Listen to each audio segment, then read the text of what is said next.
Hello there, everybody, and welcome to the Royal Rumble. We do have the 1v1s continuing this week with Romrom going against Mr. Toes. We do know Romrom from Team Ulysse, and I'm pretty sure you are aware of Mr. Toes coming up from HOH. They are confronting each other over here in the 1v1 setup on the Pangea Classic Ridges map. We do have them in a 1v1 setup, so it's going to be a dual map, very, very tiny. We have seen yesterday and the day before what kind of maps they do generate here. Hello there, Metro Ken. Good evening, sir. I did also notice we do have Nemesis in the house. Good evening, sir, and welcome. We do have also Moonrat in the house. Oh, hello there, sir, and welcome back. I do see Andy Robo, somos eu bienvenue. Lucky Sherman, good evening, sir, and welcome, welcome. Lanaita, good evening, sir, and welcome.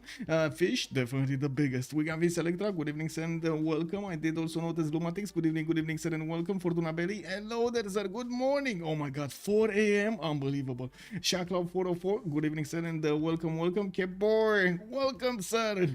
Coming in to cheer for the great Toes. Let's see what he's gonna do here against Romrom. Migman, also good evening, sir, and welcome. I did notice Xypong, hello there, sir, and the first one to actually write in the channel was Moonrat at the beginning. Thank you so much, sir. I do want to start off over here. I think we do have music right in the background. Yes, it is in the background over there. We do need to take a look at their bands because they are going very quickly on this. You've seen them in the days before that they are actually picking and banning extremely quickly, and well, they don't really need to consult anybody, right? They are the ones making the decisions. And we got our first Gupta in the game. Chandra Gupta appearing over here for the Toes. He's definitely dipping his toes in this game. We're going to need to see how Romrom is gonna actually recover from this. What is he gonna choose to go against the big Gupta? He's gonna go for Lotaro with an extra +5 going against civilizations in a golden age. I'm thinking, I mean, is he whoa. Yesterday I know it was kind of a mistake from how to say, from Alexis Krem to not get his first golden age, but I don't think Mr. Toes is gonna go willingly in a normal age. Do you think he's gonna go in a normal age or a dark age willingly to not get that extra +5 against him? I don't know, man. It seems it is quite likely. Now, Battle Cruiser, hello there, sir. Good evening. Gray, also good evening, sir, and welcome. And Ms. Doll, welcome, sir. How are you doing tonight? For culture bombs, only the polishing Kamen can steal. Okay. For the culture bombs, got it. Hello there, sir. It was very surprising to see a player just on your side. I thought this is a game for 30+. Now I'm sad how bad I am at this game. Come on, don't be sad. What do you mean? No. So there is a big advantage, and I gotta say this. The reason you do see a lot of players actually getting a lot quicker to learn the game is because of the how the competitive community works. There are more players right now able to actually watch multiple content creators that are giving them the information that they do need to actually get better, much easier to understand, first of all, the game, and then to get better at the game. It is crucial for them to actually benefit from the multiplayer experience, to actually be in the games, be pushed a little bit, and so on, go past that level of how to say, comfort that they usually have. So they do understand exactly, like, okay, I need to do this because this will happen, and I need to do this because this other thing will happen, and so on and so forth. And these are decisions that you do see a lot of the times, more prominently in the 1v1s, more in the 4v4s, but they do happen across the board from all players.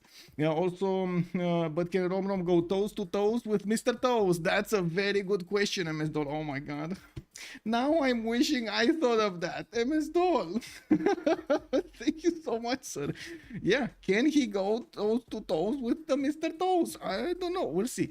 Anyway, coming back to the game here, we do have on the screen Mr. Toes, and we do have India here settling his 2-2 base. Looks like he's gonna get a scout out in 2 turns. And wait, do we have a quick resync? What? That's a pretty. I mean, was there an update? I think there was an update, right, with BBM. Maybe there was an update. I'm not sure exactly who's not seeing the map, but ooh, baby, Romrom will have Torres del Paine on the northeast to benefit from, and by the looks of it, on the city of Pana, we don't have him with any wonder. Well, he's still gonna benefit from the wine tiles to the southwest. Is he though? Is he gonna benefit? Oh, I don't know about that. That's kind of a weird city to place. He does have some cotton settles to the northwest if he does want to, and I'm pretty sure he's gonna want to keep this river. I'm not that convinced it's good to actually make up the defense over here. I would imagine over here somewhere would be much better to go for it. So we might actually have him getting a city over there on the cotton tile and trying to place quite a bit of a defensive semicircle here. Romrom is saying he's not seeing the same map. Okay. Wait. I mean, it's fine. I don't think he would have moved anywhere.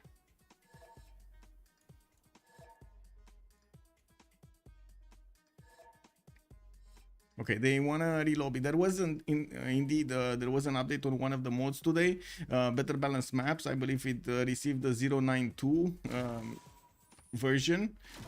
Quite a few bug fixes and stuff like that. I'm not sure if it is actually how to say.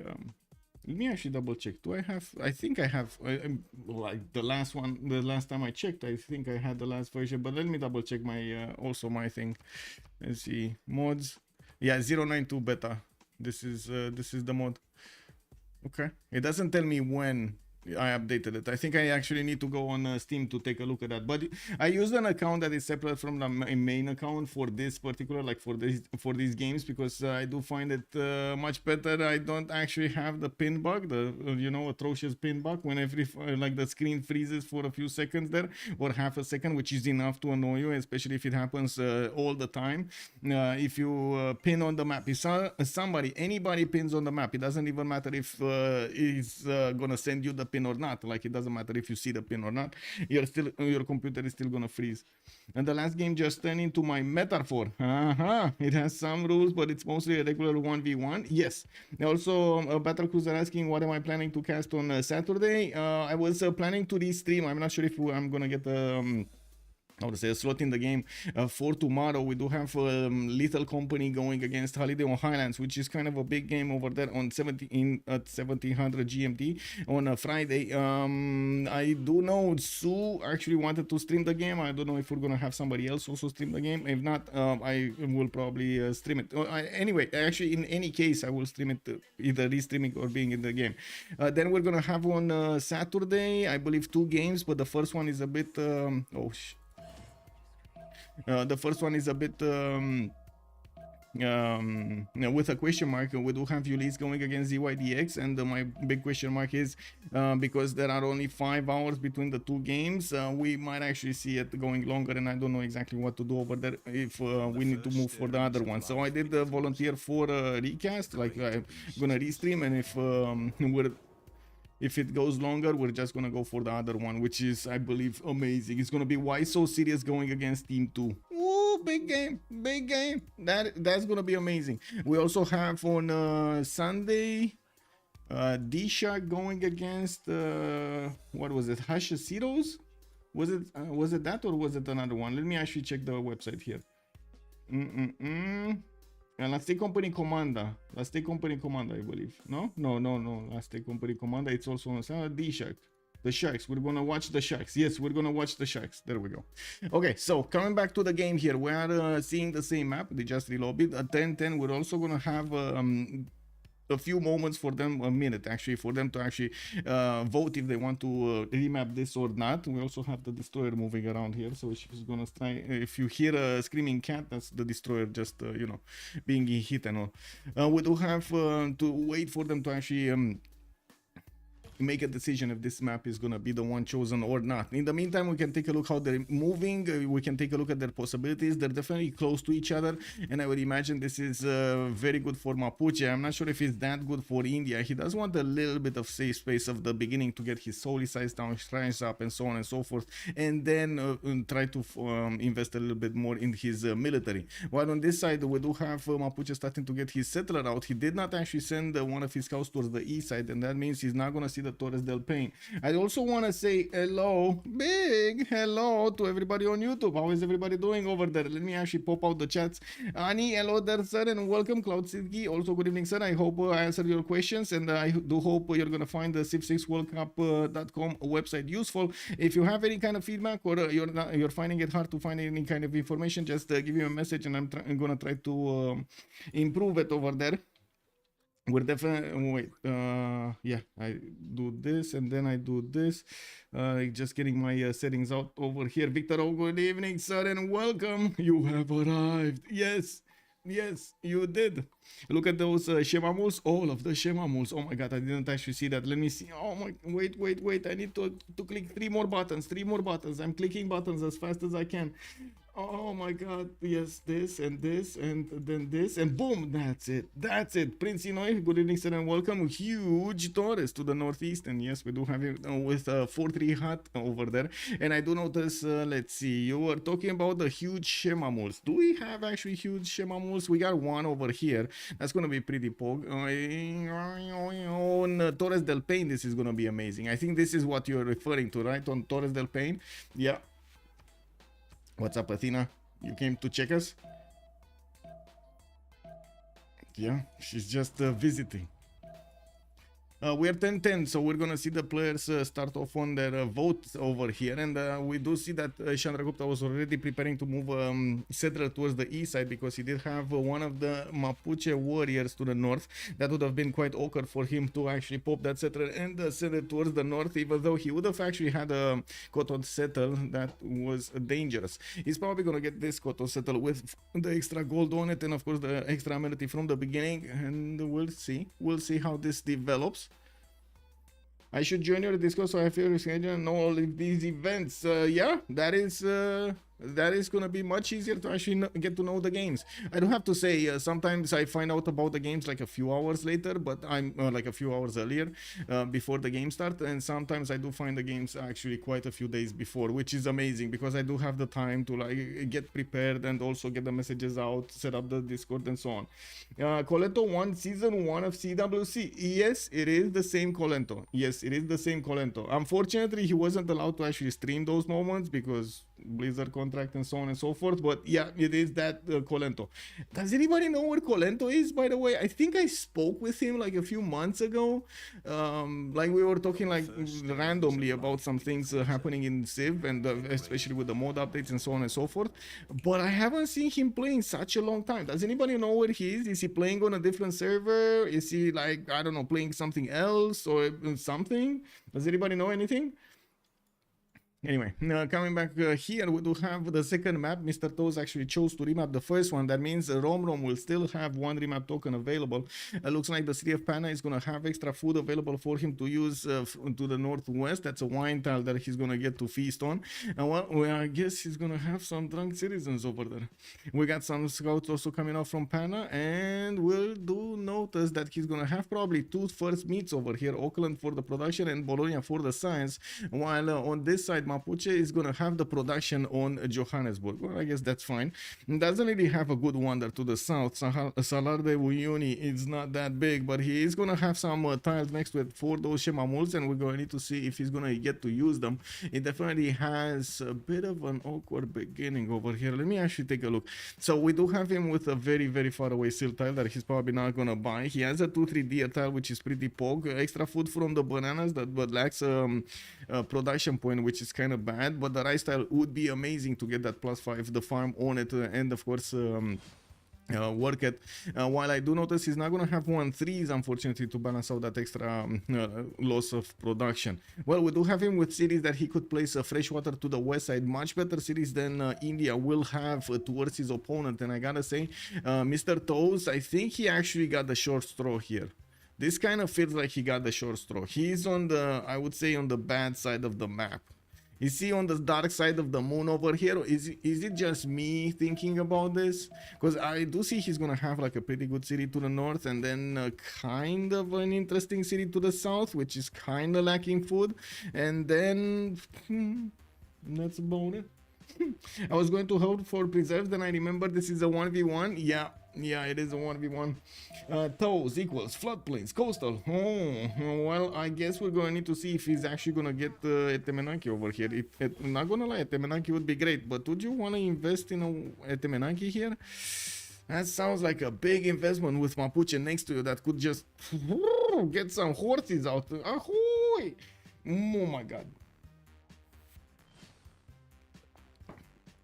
Imagine I wanted to say "Eehaw" and then "Ahoy" came out. Wow, it is what it is.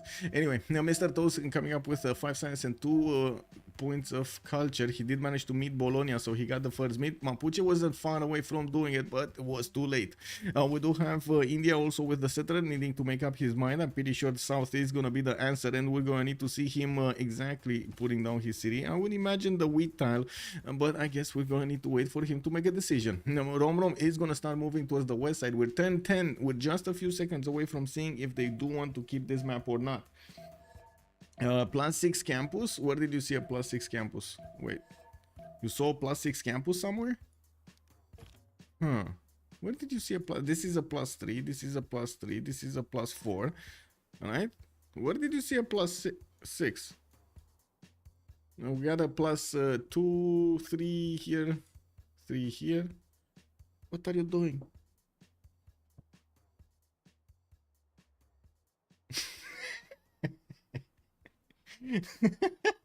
White boy, hello there, sir, and welcome. She wants to be on the chair, and she's sitting on the like the little space left next to my yeah. She's sweeping you. Yeah. She's sweeping me off my feet. Anyway, we got a remap, so it looks like he wasn't that happy. Romrom wasn't that happy with his spawn. I'm actually curious, is this the correct decision? Because from where we stood, this kind of looked good. Didn't that look good for him? I guess we'll see. Anyway, now we're gonna ask them afterwards and see what they have to say. Again, they will have a river in the middle that they're gonna probably fight for. We do have Romrom on the left side this time around, and I gotta say, this time around we can actually talk about their strategics. We can spend more time to take a look and see what their options are over here and what are they gonna choose to open up with. We do have him going scouts first, and this is something that we've seen for other players as well. This is a standard opening of 2 scouts. You do get to use them to get huts. You do get to use them to get first meeps on city states, and of course discover wonders. Not to mention having the ability to maybe pressure your opponent somehow. Maybe snatch a builder, maybe pillage a mine, and so on and so forth. We do have Romrom here with a +3 campus in the capital to the south of Ngulumapu. I do see he's gonna have Krakatoa settled to the south with a fresh water on a jade tile. Man, oh my god, can you imagine here? What was it? A fire goddess with initiation rites for Mapuche? Let's go. Krakatoa is gonna destroy the hut. Well, Krakatoa, wait, what hut? There is a hut here? There was a hut here? Wait, volcanoes actually destroy huts? I don't think, do they? Do they destroy huts? Anyway, dear Matterhorn. Oh dear, where is Matterhorn? You actually found Matterhorn? Oh my god, there is a Matterhorn. Okay, we're gonna come back there. There is a Matterhorn and India is gonna have it. He gonna be so happy. Anyway, we do have Mapuche here, Romrom, benefiting from iron to the northeast of his capital, while he's already benefiting also from the amber tile that gives him an extra culture point. We do have him with 1 single horse tile towards the southwest of Ngulumapu. We've seen yesterday how important it is to have enough resources, especially strategic resources, to upgrade your units, pump out those knights and so on and so forth, get the upgrades, not only the gold but also the strategic resources. So definitely we need to keep an eye out when they are gonna start improving them. There are 3 iron tiles that Mapuche could benefit from, and this could be quite strong against India. India will only benefit from 1, from what I do notice. He's gonna have a few more horses though. I do see 2-3 horses that he's gonna get to improve over here, while we do not really have that many horses here. Ooh, campus opening directly on the horse tile. He's not gonna get that. Well, I guess it is what it is. It's fine. It is gonna be like a +1. Oh wait, it's face.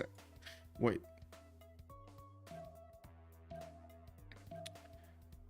Well, this is something we didn't predict. This is definitely something we didn't predict. It's probably a holy site. Yeah. I mean, yeah, it is a holy site. It is a holy site. The Romrom here is gonna just embrace the problem he will have. Of course, India is gonna get a religion of his own. So, And Gulumapu is like, oh yeah, no problem. I got my own. No, let me make my own brand. Okay, you got Pepsi, I got Coca-Cola. It's all good with us. It's cheaper now than it is later. Yes, that is true. That is true. He didn't full scout India. Not yet. No, we do have him actually sending a scout to defend his upcoming settler. And I do notice there is an Indian warrior next to that possible location that he wanted to go for. I would have imagined he's gonna want to go south here. He did actually meet. No. Oh my god. Oh my god, this hurts. Oh, and he did actually get the 2 scouts, but he didn't get lucky. No lucky. No lucky. He just went around Krakatoa. Oh, this is painful. Oh, this is gonna be a how long bay? It's happening all over again, guys. Well, we're gonna need to see on the other side what's going on Pan now. We do have Mr. Toast putting down his holy site in between all of the forest and the rainforest. Well, this is not gonna give him even a +1, but he is gonna get the opportunity to pick Sacred Path, and that is gonna give him a lot more adjacency from all of these forest tiles and rainforest tiles. And we do have India also getting his scout out from Matterhorn. That's gonna be an extremely fast unit now that he does have basically the first promotion. And we do have the second settle of India went to the east side. Mumbai is going to be on a river, and he's getting his holy site up. Those are majority 2-2 tiles over here. No, we don't have a single 2-2 tile. What is he working? Okay. So if he doesn't have a 2-2 tile there, why didn't he go? Wait, this is a 1, 2, 3, 4 to settle. 1, 2, 3, 4, 5, 6 to settle over here. But you get the culture, a lot of culture extra. And you do have tiles to work, and you don't actually need to buy anything. Interesting. Anyway, I guess he didn't see it. Or he saw it too late, or it was something with Mapuche Scout that made him not choose to go towards the north over here. And yes, he does have a problem needing to defend his holy site. Now, we do have him needing to spend some gold so he can get these 2-2 tiles, so he can work much faster. Now, while the game just gave us an error over there, I have no idea exactly why. Yeah, he couldn't move settle because of the enemy scout. I think so. But again, you see how much of how big and how important it is, the movement of the scouts over here at the beginning, and also how the players are trying to pressure each other, so they do get an advantage of positioning or delaying or something like that. It looks like Romrom is moving to the east with his first settler. Interesting that he didn't go across the river, but I guess he does want to keep in between these rivers. His defense, he will have access to iron tiles here, multiple ones, but not at the beginning. Not a single 2-2 is going to be in his first circle over here. He does have other 2-2s in the second one, but that also requires him to spend some gold. We got him putting down a holy site, and you can see how little production he has in that city center because of the lack of a 2-2. Now, I do notice he's going to want mining over here, so he can get down on the amber tile. That will be his first amenity. I don't think he actually settled on one. No, he didn't. We got a forest fire for him on the west side, where he will get the opportunity to settle a city at some point later on, while he finally has discovered the great, the mighty, the lava maker. We got Krakatoa opening up a possibility here for Mapuche. Get that science for free. Can you imagine? He's getting the science, he's getting the holy sites, he's getting the faith for free over here. Just get a city there. It's fine. Your people are gonna be fine. No worries. I mean, you know, this mountain over here sometimes, but don't worry about it, okay? You can actually do whatever you want. Just settle next to it. When you see the mountain is angry, when you actually heal him rumbling, it's just him needing some food, okay? It is his belly that's trembling, and you just need to wait a little bit. It will calm down. Don't worry about it. Stay around him. What about alien technology starts with pre? Kick W. Honestly, with Stepple, he probably could.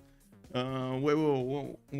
Oh, you're talking about the no granary settle on Matterhorn? Yeah, with Stepwell is definitely a possibility over here. Don't you get extra bonuses for Stepwells from the farms? Like an extra food point or something? Or do they give their like faith to the farms? I know there was something with it. Wait, one food for each adjacent farm. So basically, if you do upgrade the wheat tiles, put one here, boom, you get so much more food. We do have the city of Delhi settled 221 base on a Matterhorn. He's gonna get one of the biggest holy sites that he has right here, a +3. And I do notice he's gonna immediately benefit from the extra culture. He will need to, well, I guess he doesn't really need to buy that stone tile. Okay, is this gonna be Feed the World or is this gonna be something else? Another Krakatoa game? Yes, White and Nerdy, good evening, sir, and welcome. How are you doing, man? Oh my god, have you seen Photoshop Beta? White and Nerdy, have you seen Photoshop Beta? It's just like, boom, blows your mind, man. It's incredible. What did they do? Battle Cruiser says feed the world 100%. I think so. I would imagine so. Let's actually take a look here on Mapuche. What is he gonna do? There we go. The settler is going to the south. He's gonna definitely get to feast on that jade tile. And we do have him finishing up his holy sites. And I do notice following this up with shrines, he did manage to improve at least 2 of his tiles. Working on the third one, he's probably gonna get his craftsmanship boost over here. Interesting that he's going. Oh! I think he's going for the iron. But he doesn't know iron, so I don't know what he's doing. Whatever. No, we do have him getting that shrine in 2 turns, and I do notice he will need plantations irrigation if he actually wants to improve these tobacco tiles, which is kind of bad, but I guess, you know, it is what it is. We do have him moving to the east side here, and I do notice the builder is on a sheep tile. On a cattle tile. I'm not sure exactly what he wants to do over there, but it looks like it's gonna be a pasture. Interesting. He actually got the improvement with a pasture. Okay. So it was more important for him to get craftsmanship bonus than that little builder charge. Imagine. Okay, very nice. He's gonna get the extra food there in the city. He's gonna get to grow it and have an extra tile to work while that city is working on his holy sites. It does seem like we are still 10 turns away from getting the next era when they're gonna actually get to benefit from the bonuses of possible holy sites adjacency. We still don't have a faith generation here on Mr. Toast. Do we? No, he's on 0 faith attempt. Can you imagine that for so long and he's on 0 faith attempt? He's gonna get his horse improved. He did manage to get a builder. He did not get his shrine up in the city of Pana. The reason that he's actually 0 faith is because he did not follow up with his shrines. We do have him starting to get the prophet points though, 2 a turn, while Mapuche is only on 1 a turn. He's gonna start finishing up holy site prayer projects after the shrine, which is definitely gonna be needed here. They don't have that much time until the next era, and you've seen yesterday how time actually passes by so quickly, and sometimes that extra turn that you want to take, that you know you're gonna have, just like poofs, you totally forget about it. Like you lose focus and you forget that you actually needed to do that in that amount of time, or you didn't take into account that was a heal over there, or something else that would actually slow you down. That is critical. Yesterday, for example, Normal Age Gupta. The first one to have a religion can take the gold one and win the game. Mr. Feed the Toes. Mr. Feed the Toes. Oh, sorry, Feed the World. Okay. Well, let's actually put it up on the screen over here and get the prediction rolling for this game. Who's going to win in between these 2 players? We do have the question, who will win? And then the possible answers, Mr. Toes. And then on the other side, Mr. Romrom. Let's actually take a look. It is Monsieur. Look. I'm gonna put it Monsieur and Mr. Okay, different things, okay, Monsieur, Mr. Now, no, you don't know. Last time with mommy, just checking out through this. This is a no granary channel. Yes, no granaries. What is this? Okay, so we do have an encampment being put down by India to the north, and I do see he's gonna finish up that shrine in 1 turn, getting that trader. Oh, he's forced to make an archer. Oh no, that came at the wrong time. He was opening up archery just now. And what did he do? Put a slinger in production. And what happened? The city was like, just now I see an archer in production. I don't know. I mean, it needs more time. You need to wait for it. Just wait for it. And of course, you do see that Mr. Toes is realizing that it's a long time to wait for an archer to actually be ready. I mean, how long does it take to learn to shoot? Really? Does it take that long? I mean, you know, it takes time to actually find the wood, the proper wood with the proper karma. You need to actually have it on the proper exact color. So if it's not the exact color, that's a problem. I mean, I don't know, we're branding over here, you know, you have to have the same tint. How did they do it in that point, by the way, that era? How did they actually... Never mind. Can you imagine that? And then you need to get the poison for the tips from the correct bush that only grows in that particular day of the month of the year. Oh, yeah. And it looks like, yes, indeed, we did have Mapuche. Wait, was it a misclick or was it a sign? Yes, Albatros, it's a 30-minute vote because I believe we're actually going to have quite a bit of time here. It does look like it's not going to be like one of those, oh my god, we're going to take down cities immediately.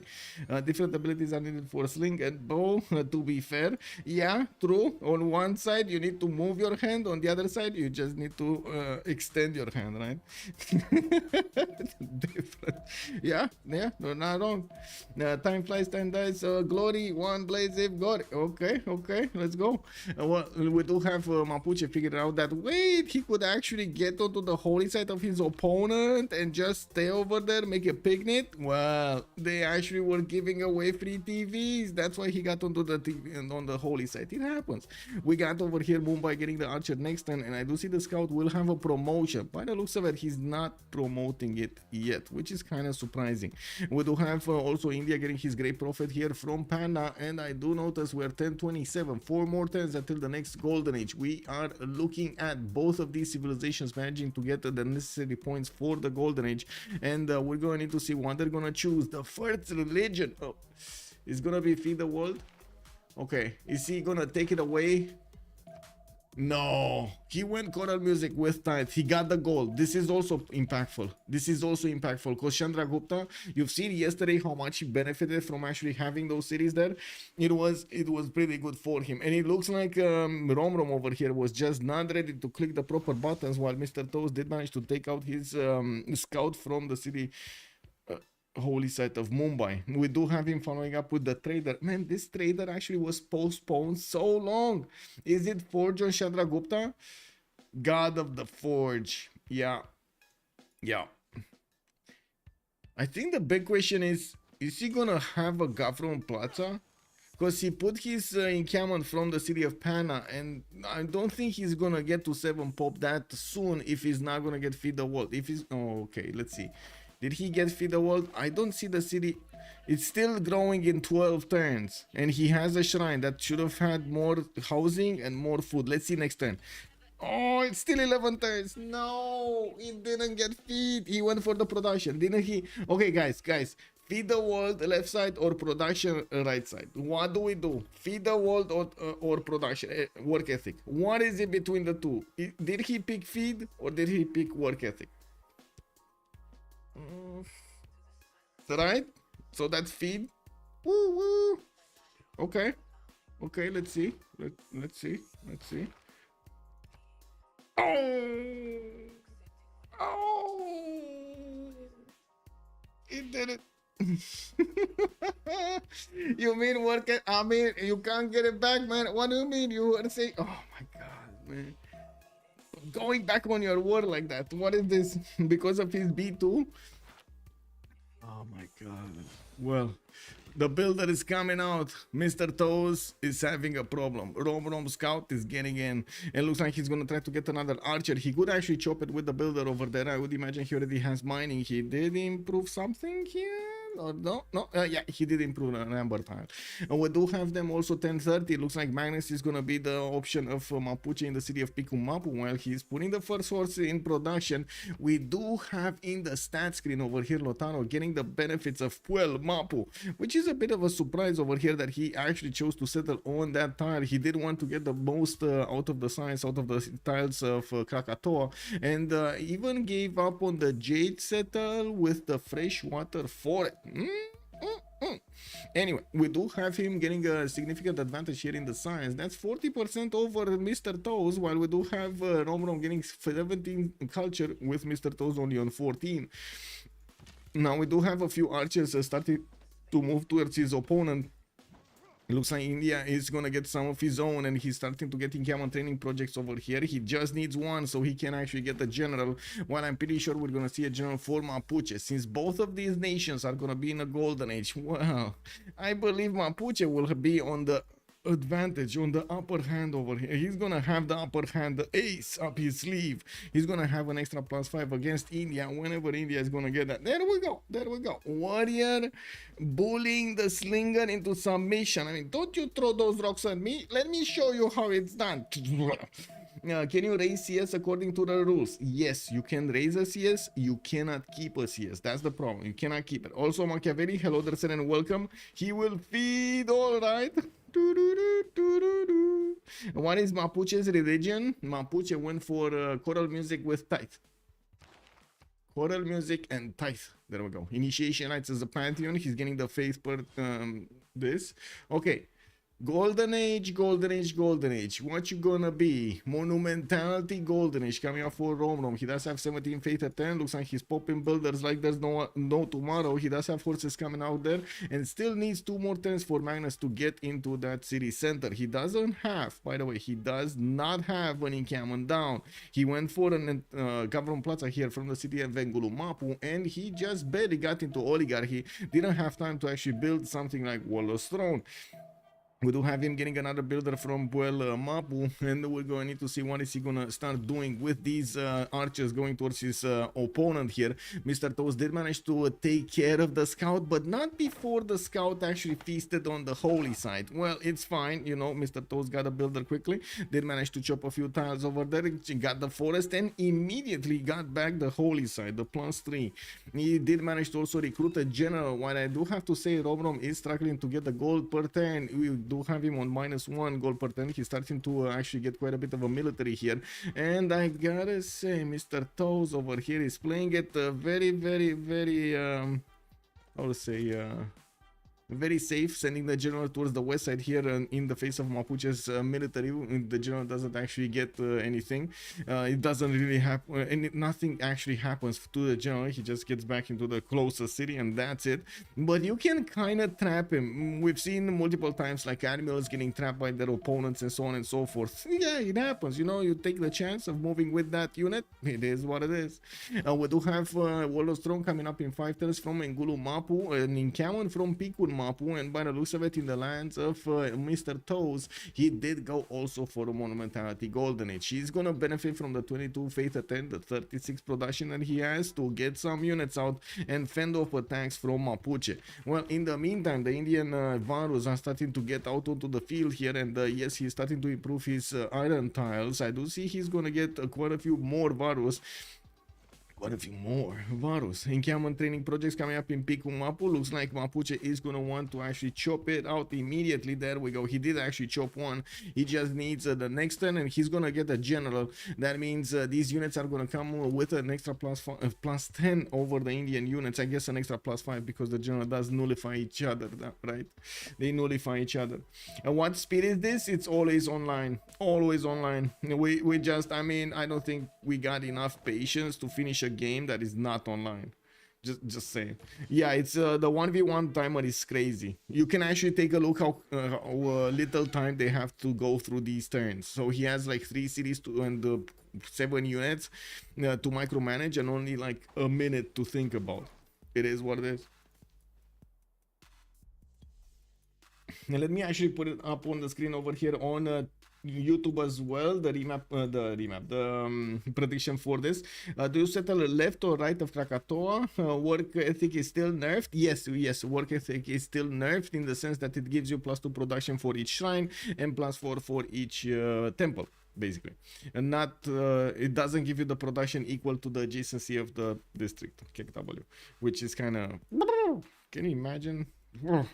Anyway, now Puel Mapu here getting that builder, and the question is settle left or right of Krakatoa. I would have definitely settled on the J tile, but I do understand why he did want that extra advantage of the science much quicker than waiting for it otherwise. We do have also Mapuche needing to actually fend off attacks from Varus, and at the same time Indian archers that are moving around. He does have forces going right next in front of the tanks of these Varus, and I do notice the general Trung Track is making his appearance there felt. It does look like the horses do have enough strength to trade punches with the Varus. He just needs enough of them. He did manage to recruit here Trung Track moving forward, getting Picum up with another horse and finishing up Wolo's throne next turn. This will stabilize his gold per turn. He's not gonna get to spend any more gold on these horses, not to mention he's gonna build them faster. Russia will with work ethic without the nerf. Yeah, I mean, it's still very strong. It's still very strong. I wouldn't underestimate that. Who will win? We do have on one side Mr. Toes, on the other side Romrom. Boom, boom. Rom. I still gotta say, you know, it's a chocolate in Romania. Romrom, it's actually a chocolate. Wow, it's a chocolate bar. Kick W, a pretty good one actually. Yeah, not that I'm a big fan of it, but it's not bad. Anyway, we do have Mapuche here still standing next to the borders of India. Didn't go in right now, while Mr. Toast is gonna focus his efforts on getting as many Varus out as possible. He's gonna also need a line of archers right behind them to either fend off attacks or push back against Mapuche. We do have him trying to get a wave of settlers here after he did manage to get his 1, 2, 3, 4 Varus, 5 Varus out, and getting them right in the face of Mapuche. He's positioning them so he can actually slow down the Mapuche army so he can get his army in position. We do have one of the swordsmen coming around here from Romrom. Interesting choice to switch to swordsman. He probably started to run out of horses, so he wanted to use his iron at the same time. We do have him, yeah, there we go, getting as many units as he possibly can. He did manage to upgrade the first tile of Krakatoa, giving himself a little bit more production, and I do notice these units are starting to fight each other, and the first horse has been taken down by those Varus. We do have Varu managing to get back in the city of Pana with a sliver of health, while the horse did not acquire enough experience. This is kind of bad. You can't really keep these units in low HP on the front line that much. You gotta get them somehow the experience points that they do need to get the promotions points, or you're just gonna lose them. That's it. You know, that's how it works. What can you do? What can you do? You can't do anything. Question is if loyalty is gonna be a problem with Mapuche's ability. Yeah, that's an interesting question. I haven't seen, honestly, I haven't seen Mapuche create that many like flipping cities before of his ability, but I can't wait to actually see one of those examples. You know, it's one of those unicorns we barely see. For example, who is gonna recruit partisans in neighborhoods in opponent cities? That is, for me, that is basically a unicorn. You know, it's one of those like niche situations that happen maybe once a year or once every 2 years or something like that. Now let's actually see. We do have India pushing back, and it looks like he's sniping off the archers and the units of Mapuche. He did take down one of the horses and did push back one of the archers that was very, very low HP. This one actually has movement, so it could actually gather some experience. Not enough probably for a level. We do have also temples coming around here from Mr. Toes, while he's starting to get those extra bonus points on his units. We do need to see if Mapuche is going to respond in kind. It does seem like at the moment Mapuche's production is just not the same with Mr. Toes. Not that he doesn't have the production, is the units he's producing are a little bit lower in quality and lower in strength than his opponents, especially like Varus. Comparing Varus to horses, that's not even a comparison. Imagine if he had Varus with the ability of Mapuche. Ooh, baby! Oh my god, that's some vanilla chocolate right there. I mean, I'm not inclined to think Mapuche will actually kill units. Yeah, he's not really doing it. Yes, he's not doing it. But it looks like the swordsman is getting onto the front line, and he does manage to hold the line, I would say. Let's actually see if this holds the line altogether. Now, we do have some archers making their appearance felt over here, and they're getting the position on the hills and in the top forest. Yes, they're going into the trees, boys. They're actually defending India from the trees. You gotta do what you gotta do. You know, it is what it is. We do have Delhi getting a settler out, and I do notice he's gonna get that third temple in there with Bengala establishing in the city of Delhi. He still has a problem, doesn't have enough housing. He did actually. No, you chopped the wheat tile. That is the biggest wheat tile. No, he would have had so much food over here on the step well. Is this just an... Oh, that is unfortunate. Anyway, I guess he really wanted the other population point over there or something. And he lost it from the settler, no? Well, anyway, we do have Pana here 3 turns out from getting his 7th population, and we're going to need to see what is he going to choose. He did manage to get his Governor Plaza built in Mumbai, which does have Warlord's Throne activated. I do notice these Indian units are starting to poke around here, the units of Mapuche, and they did wrap around this one. This one is not dead. He actually survived with a sliver of health and a few health points, and is going to manage to actually hold the line against the Indian elephant. He can still farm the tile, it just won't be a good tile. That's true. That's true. That's true. He can put a farm there. That is true. Get a farm triangle over here. Well, we do have some more swordsmen coming in from Mapuche. He never actually got a settler to put it on the east side, but now he's gonna finish one in 110 from Engulu Mapu. That would still make India with one extra settler over him. We do have... Wait a second. Didn't he have more settlers? I'm pretty sure I saw 2 of them in the build queues. Did he stop to get the temples in the meantime and only got this one? Because I don't see another settler. Do you see another settler? Is this... Am I dreaming? Like, I'm pretty sure I saw settlers. Didn't I say he actually got 2 settlers in production from Panda Mumbai? It was like 4 tens and 5 tens. Oh my god, I remember. It was like, it's right now in my face. Yeah. Hamosos, good evening, sir. How much gold each? Not much. 27 in the coffers of Romrom and 16 in the coffers of Mr. Toes. Mr. Toes is losing 7 gold a turn, while Romrom has 2 gold a turn.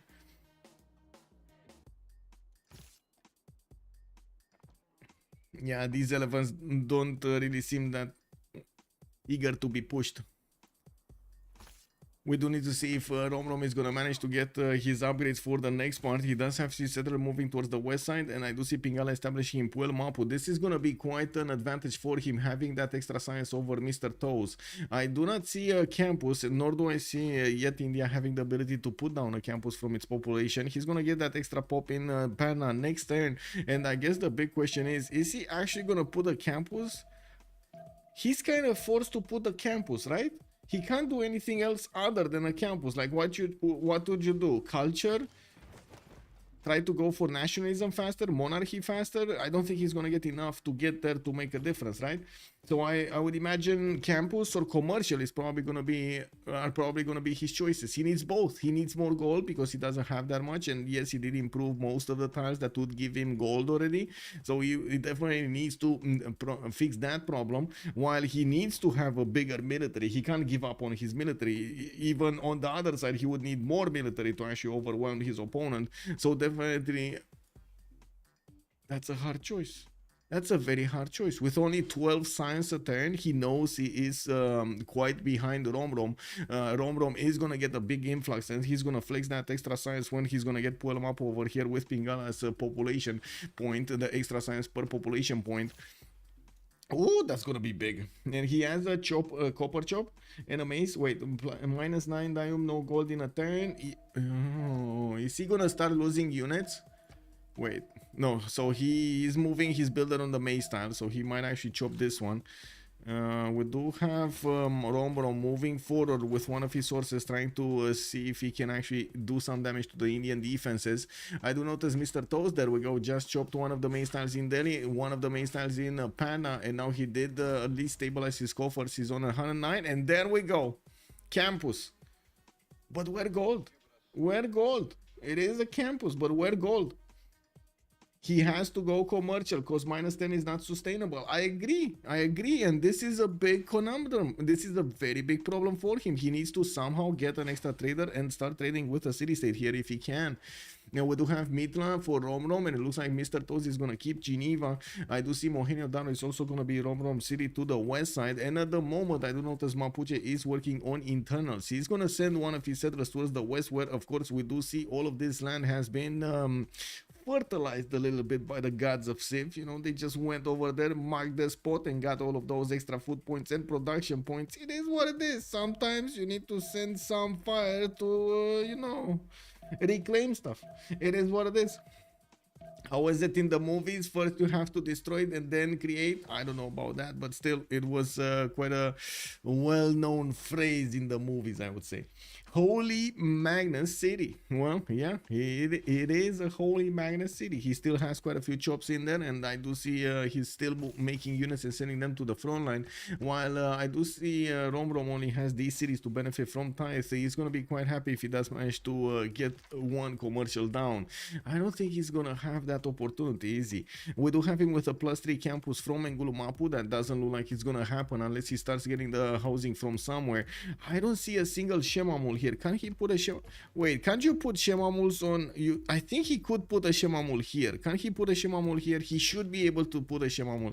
Please, Romrom, do not upgrade that tile, or make it a farm. Make it a farm, please. Is this, please? Oh, guys, we need to. Oh my God, no.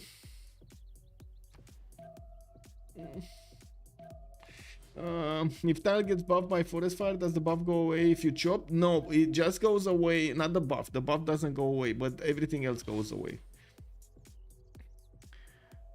Oh, that's so sad, by the way. I mean, I would have loved to see him getting a Shemamul here, but the second he made a mine, he lowered the appeal of the other tile. He could have just made a farm there. Oh well, it is what it is. Romrom is gonna move another settler towards the east side, and I do notice finally we got those settlers coming out from India. He did manage to get a second general, Burika, in the city of Agra, while these settlers are gonna give him 6. Whoa, 2, 4, 6 settles. Can you imagine? 6 settles over here for the Gupta. While on the left side we do have Mapuche also with his 6 settles. Soon he is gonna get that Mohenio Daro settled over here, and I do notice he is probably thinking very seriously about that deer tile. I would imagine that would be probably the best tile, but it's just Mohenio Daro being very annoying. He's keeping an archer right there. It's like he knows they're there to take his land or something. He's finding this so aggressive. Wow, just bullying over here, Romrom. We got some more horses coming up from Mapuche, and I gotta say it will cost him an arm and a leg if he actually wants to upgrade these into Malon Raiders later on, and we're gonna need to see if he's gonna have the resources to actually pull that off. Malon Raiders are usually very impactful in the game, and usually they do tend to end games. Yeah, just straight up end games. We do have here in the 1v1 scene a very serious problem. The gold per 10 is not gonna be that big. They already started to chop the majority of their mazes or their copper mines, so they're not gonna have just extra influxes of gold easily. I do notice, for example, 2 copper mines towards the north from Romrom. He might get the opportunity to hard build a few of them, maybe poke around the cities of India and get some pillages off, but I gotta say, so many Varus coming out from India. So many Varus coming out from India. The Mapuche units, the Malon Raiders should be stronger than the Varus, even though Varus usually are quite strong even for the next era units. I think in this scenario it is gonna be quite heavy. We do have Romrom keeping up his advantage with 26 science versus those 13. We're 1047, and it looks like both of them, no, not really both of them, they're going different trees here. Engineering for Romrom, he's gonna go for crossbows, while Mr. Toast is discovering his iron working. I do see also feudalism coming out next and for Romrom, but I did not pay attention if he actually got some builders pre-built, so he could actually just pop them out and get immediately the extra charges.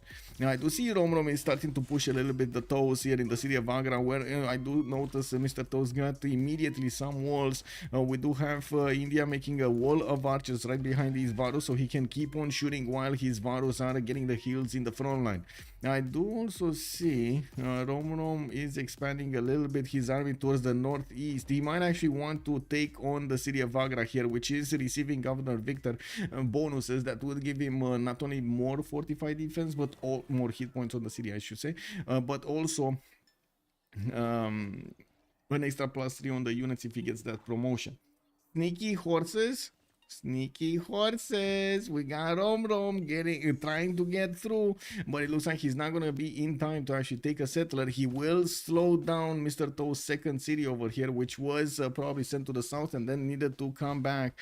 We do have these horses still needing to find their pathway here towards the pillages. This is... He needs to get into the gold. Non-sneaky. Alexis Krem, good evening, sir, and welcome. Bonsoir, monsieur. Bienvenue, bienvenue. Varu +1 vision. Yeah. The elephant. Because it is high. It is very high. Okay. I guess it is what it is. You know, it's you see the world differently when you're on a Varu, basically. And Necrotic, hello there, ma'am. Hello. It was sneaky before the Varu was there, like 5 turns ago. Yeah, well, too late now. We do have to the west side here, Romrom building up his advantages, bringing a settler towards the east side, and I do notice he's starting to put down his campuses. Definitely wants to keep padding on those science numbers. While he does have a decent advantage when it comes to the economy, he did manage to put down another city, which is going to get converted to tithe. An extra +3 is going to be good. And I do notice he's going to... Oh my god, he needs to. Guys, we need to forgive him for building a granary. This is definitely needed. He needs the housing in there in Ngulumapu. He needs it them right meow. Not a joke, by the way. All units +1 vision. Yes, sir, that is true. And thank you so much for pointing this out. Thank you. We do have Delhi over here, still on 3 population with Governor Pingala. Unfortunately, that Stepwell is not giving him that much. And we did not have him getting another builder for maybe some farms or maybe some other Stepwells in the other positions. We do see he's pumping a lot more production into the Varus. He's actually getting quite a bit anxious over here with the military of Mapuche that just keeps on coming. And it looks like Mr. Toes is struggling to get his economy up, let alone actually match Romrom's science and everything. I do notice holy sites are coming out from the western city of Romrom, a bit surprising, but he probably wants choral music in that city as well. While he's getting a commercial hub from Buelmapu, it's only gonna be a +3, but it's enough to actually give him access to an extra trade route, which I'm pretty sure he's gonna be very happy to have here. We do have him switching to externals. He just got a big influx of gold per turn. He's on 23 gold a turn while he's keeping double the amount of science over the toes. I think he's just stepping on his toes right now. Well, let's actually see. I don't really, like, don't get me wrong, I see a lot of units, but I don't really see a way for Mapuche to actually do damage against Mr. Toes. I see a lot of units, but they're just standing there right in front of each other and basically just eating into India's resources rather than doing anything else. Because right now these Varus are basically unpushable. We got the Varus on the defense with 57 strength, 53 strength, 59 strength. Are you kidding me? I mean, who's gonna push into that? Maybe Malo Raiders, but not right now. He's gonna need a lot of time to get to castles, and at the same time, he's also gonna need a lot of gold to upgrade them. I probably am thinking that this is the only moment he has. Like, he needs to stop spending gold right now, just to get at least like 2 Malo Raiders upgraded or something like that. Imagine yesterday at the same turn we did have them on like 50 culture and stuff like that. They actually had a chance to get to monarchy, get to discover divine right, and so on and so forth, right? This time Nemesis asking who's winning. We don't know yet, but I think we can assume over here that India is having a bit of a problem. How did this the world went down half? Did the river flood? What? Did the river actually flood? Oh my god, poor guy. The river flooded, man. The Yamuna. Uh-oh. Yeah, well, it is what it is, man. It is what it is.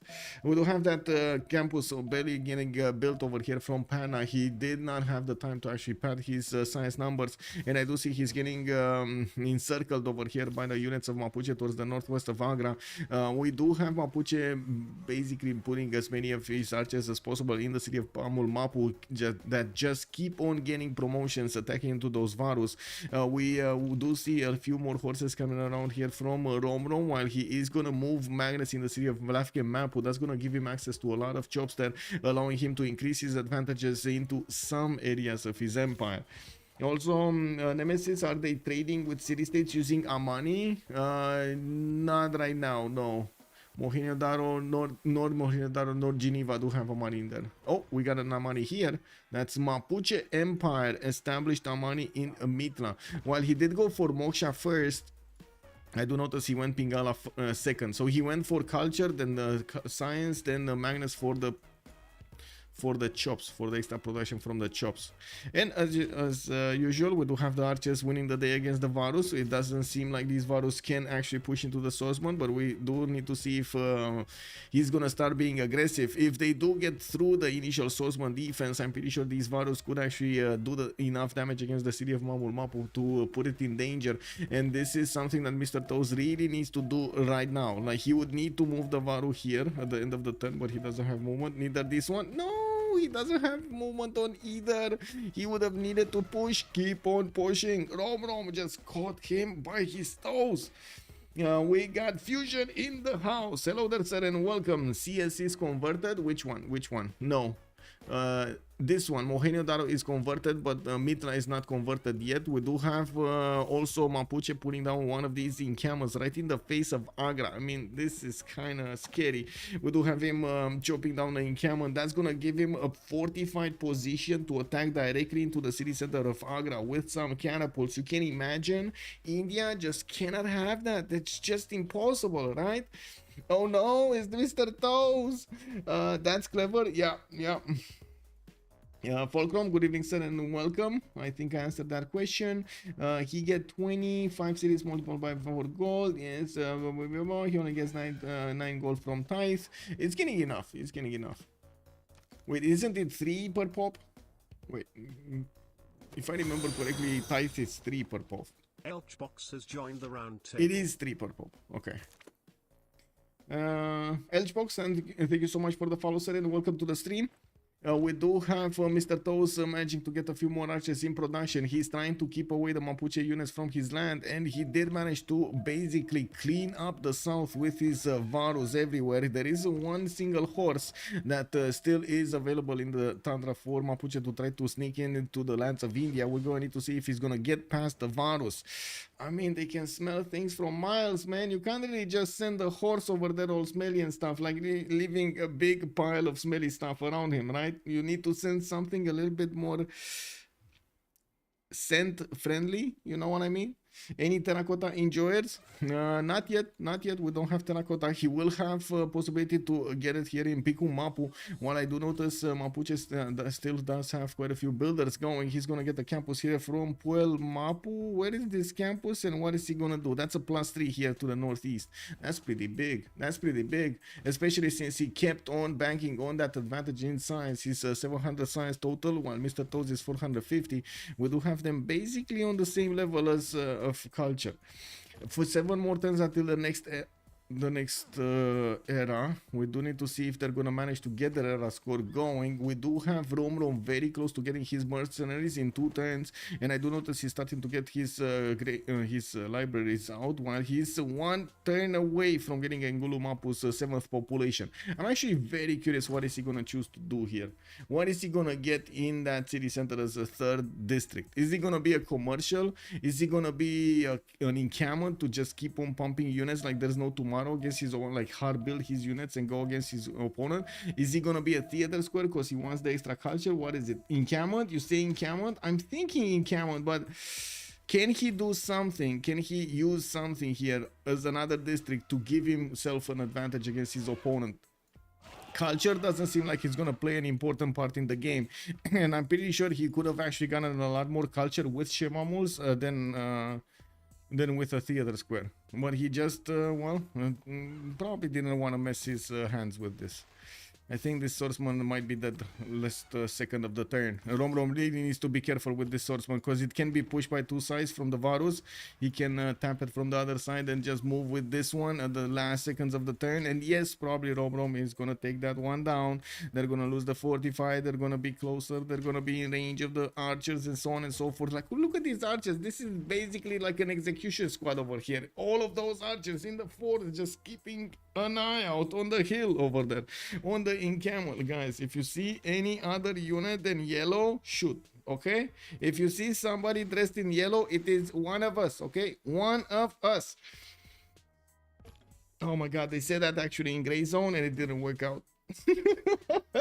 There was a moment, man. Oh man. There was such a weird moment at some point. I was trying to help a dude, like another guy from a team, from my team, from an ally, shoot some AIs. I was shooting over him, and the guy, well, he just turned around and shot me in the face. And I was like, bro, I was here to help. What are you doing? What is this? Oh my god. But everything happened in like 3 seconds, you know. Your Mapuche Coral Ties, India, work ethic and pilgrimage. Yes. Looking at the faith pattern here, Mr. Toast definitely has the upper hand here. He's on 55 faith pattern with 78 production. It's a very good result at this point. We do have him also trying to get more economy with multiple commercials starting to be popping out from his cities. We do have him starting to also get his pressure up towards Romrom with the units in the south. This is incredible how they're basically splitting this map in half with units. Like, look at this. They just need a few more elephants in the south and they're joining. They are coming. They're here. They're getting their trunks ready to actually drink some yellow stuff. While to the north, we do have him basically with all of the units in the snow. Did India also get defender? Yeah, you can't get defender, but you can get crusade though, and you've seen crusade be extremely valuable. It looks like the encampment has been chopped, and that encampment unfortunately is going to be taken down by the Varus. We do have these Varus starting to take hits from the archers, and you can see how quickly they are losing health when they're getting so massively attacked. You can imagine when crossbows are going to come out, this is going to be a totally different game. We do need Mr. Toast to fix his economy. That's what he's working on. And I do notice he's trying to actually pillage some tiles over here from Mitla. He sent a few of those Varus. Maybe smell it around, see what's going on. We do have one of the Varus taken down. Looks like Mapuche did manage to get through with one of his units. We do have also Mapuche trading his horse for a Varus. I mean, that's a pretty good trade, not gonna lie. This swordsman though died for nothing. He might have just, you know, dealt damage to an archer or something. Anyway, it is what it is. I'm gonna need to see what happens here. It looks like the Varus of India are definitely very, very strong. They're taking out these swordsmen like there is nothing defending those tiles. We do also need to see how fast Romrom can get his crossbows to be effective here. With level 2 crossbows, this is going to be quite deadly against the Varus, but he needs to keep them alive. You've seen yesterday one of the strategies to, you know, take out the archers is to take out the archers. You just don't let them grow, you know. Is it worth to lose a Varu for encampment? Yes, probably yes. Because if that encampment would have gone on walls, it would have been a terrible for him. Terrible.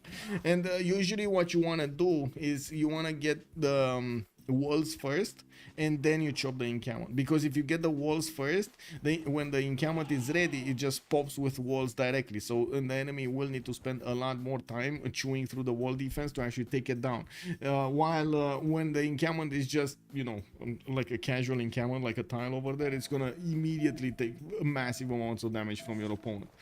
Vietnam should be good in a 1v1. Yes sir, yes sir, it is. Now, we do have only one civilization ban. If I remember correctly, it's only Theodora getting banned in the tournament. And we did have a few, I want to say, a few religious beliefs that were also banned. Okay, so encampment gonna be gonna be repaired in 2 turns. We don't really have another chop then unless he buys some tiles. And looking at the score tab here, Romrom does benefit from only 90 gold in the bank. He did manage to get a proposal, which does mean he's gonna evangelize that religion. We do have him getting activated here. It looks like Lafgan Mapu is starting to get his temple chopped. What is this second one? Is this a campus? That is a campus, a +1 campus. That's kind of a sad campus, but you know, it is what it is.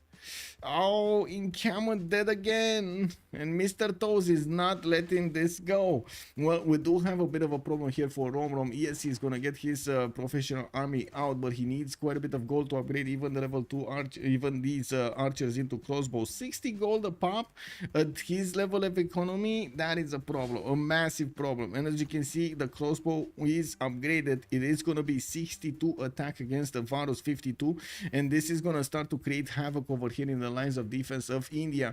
When more and more archers are going to start to get their crossbow equipment, they're going to start to be deadly against these Varus.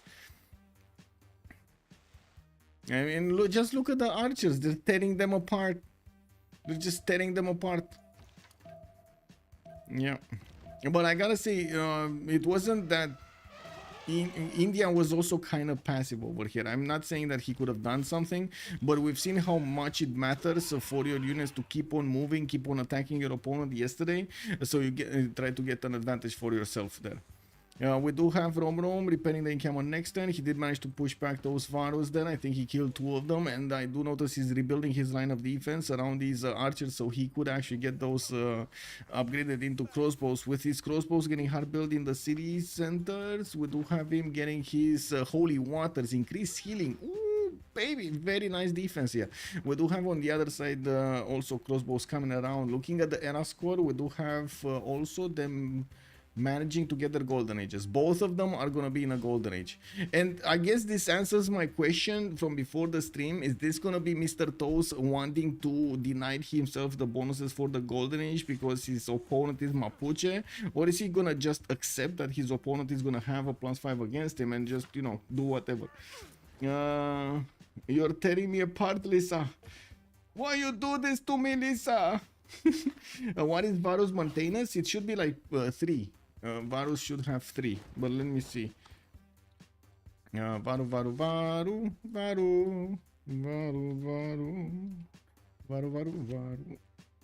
it's 2. It's actually 2, but he's not paying anything for maintenance, right? He has Warlord's Throne, and he's probably working the -1 card.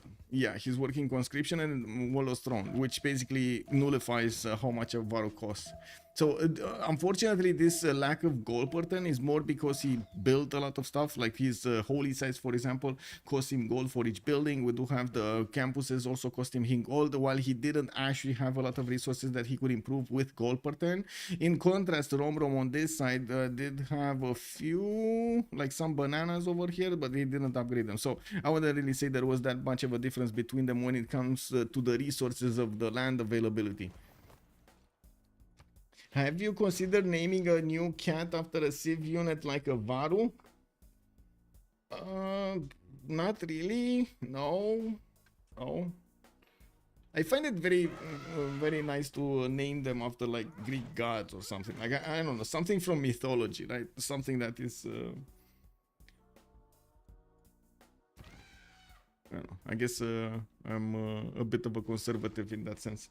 How much gold is Toes on? He is on 119 gold, and I do see that Romrom spent the majority of his gold to get the upgrades on these crossbows. He did manage to get another level 1 going. While he will need to keep on hard building stuff, he still did not manage to repair the encampment, and it does look like he's going to need another turn here to start taking out these Varus. India is pushing through the north, and this is what I was expecting here, him being much faster to push through the units of Mapuche. Now with the crossbow, it's much easier for him to do the damage, the initial damage that he needs to get to follow up.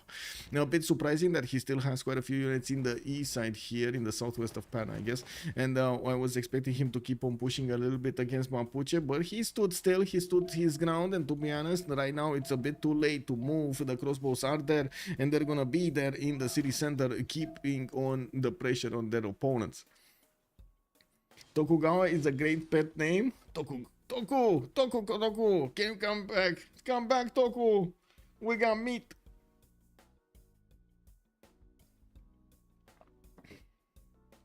For a turtle?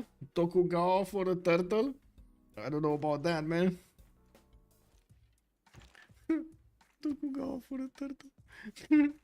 Anyway, we do have Mapuche here getting his campus in 2 turns. He did manage to start chopping the city of Lafka Mapu while he is gonna get his next crossbows. Unfortunately for him, he lost the majority of his swordsmen that he did carefully put to the north over there to keep India contained, while right now he's facing a very big army from Mr. Toes. He will need the gold help to upgrade his units into stronger ones, and that is where the problem lies. He's gonna need to get them stronger soon, and he doesn't have the gold. Now we do have him with the hard builds coming around. He's also gonna get more science, significantly more science than his opponent. Now while we do have him right now 2 turns away from getting military tactics, again gold will be a problem. Each of these swordsmen to upgrade into a man-at-arms, it will cost him 35 gold a pop. Civil service coming up next, and kind of useless in this mode. You don't really have anybody to ally with, but he definitely wants divine right afterwards. And one of the things that we've also seen make an impact yesterday was the Walls of Religion card, the extra +4 that you do get at Reformed Church. It's really not before you can't handle it with gold income. Yeah, all cities are called Mapu.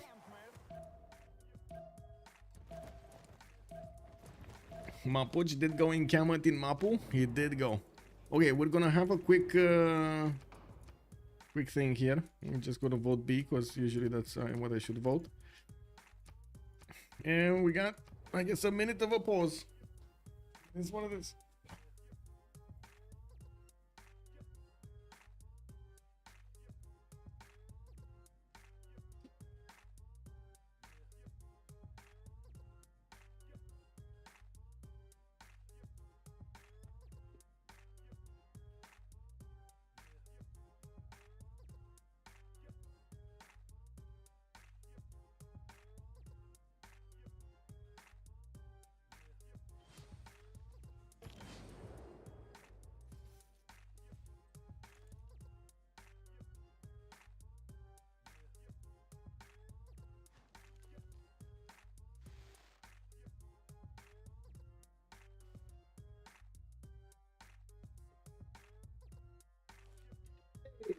Than a minute for a pause.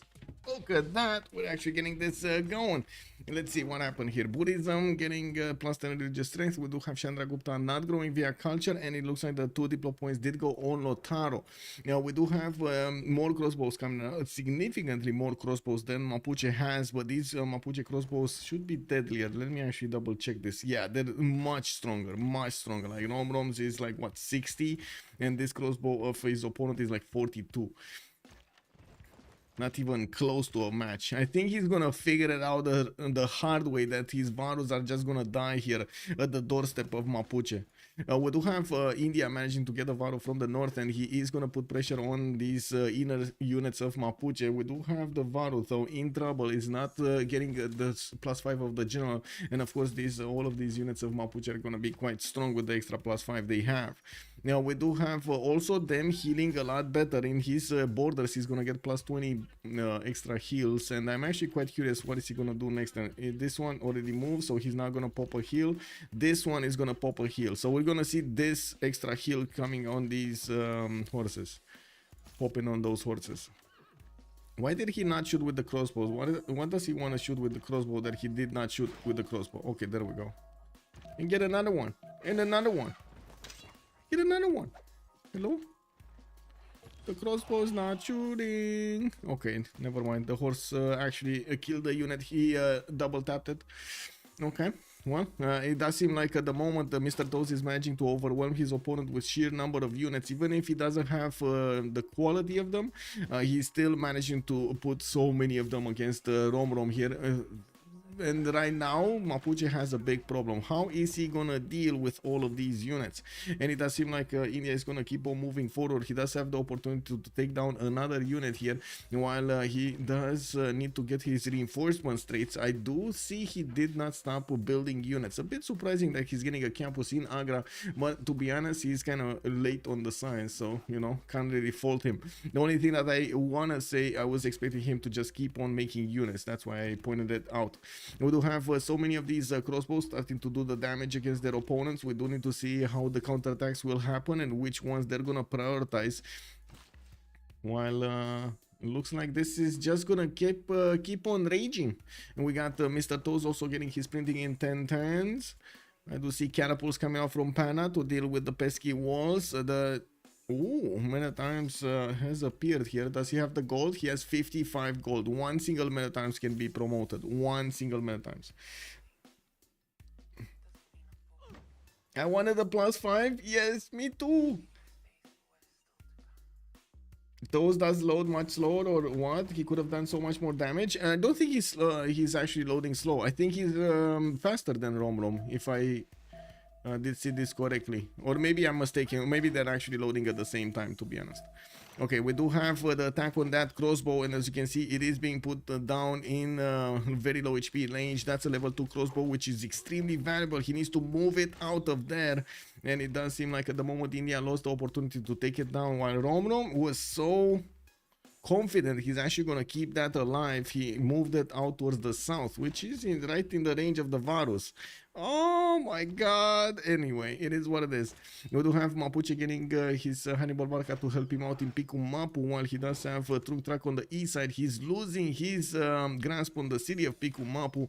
Gold is an issue, so he has the science, he has the culture, he had the advantage for the whole game, and right now the sheer amount of units, that's it.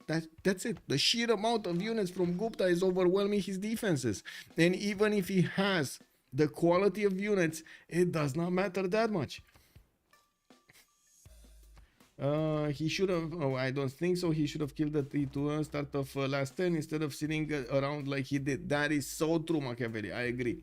Also, Toes is lagging. Okay, Space VK, good evening, sir. It might be the crossbow out of the pan into the fire. Yeah, India is going all in. I think this is his only chance, right? His opponent already has his, how to say, technological advantage, and if this keeps building up, there will be a moment, exactly like we've seen yesterday, when you just cannot keep up anymore. There will be a moment of like technological difference between you and your opponent, when your units are going to be useless, like literally useless. Where Malon pre-builds, they all died. They actually all died. He did get quite a few of them, but they all died at the hands of the great Indian Varus. Yeah, I'm not making the elephant noises that well. I need to work on them. I don't know what's going on over there, but I need to work on them. Anyway, we do have India still keeping the pressure here, and we're going to need to see if Mapuche is going to get that goal to upgrade his units. Only got 1 minute arm, and that's it, but it's still going to be strong enough to withstand the Varus' upcoming attacks, especially with the crossbow support from the south. I'm actually a bit surprised Mr. Toast did not push this crossbow. This last move, first move it or something, but anyway. We do have more crossbows in production queues. In the trader screen, I do see Mr. Toast did manage to get his economy back on track with 15 gold a turn. He's in a Drums of War golden age this time around. We didn't check this. He did not go for monumentality, and he's getting that extra production just as well as Mapuche for his units. I do see that he does have definitely better specs here, especially with work ethic. It's allowing him to hard build a lot of units, and as you can see, it does matter so much, so much. And Sasu Bonstomon's you. What is it? What's going on over here? We're in winter time. Wow. I think those Varus are going to sneak around to the back line. Yeah. Oh my god, this is gonna be beautiful. He's gonna start pillaging the volcano Krakatoa.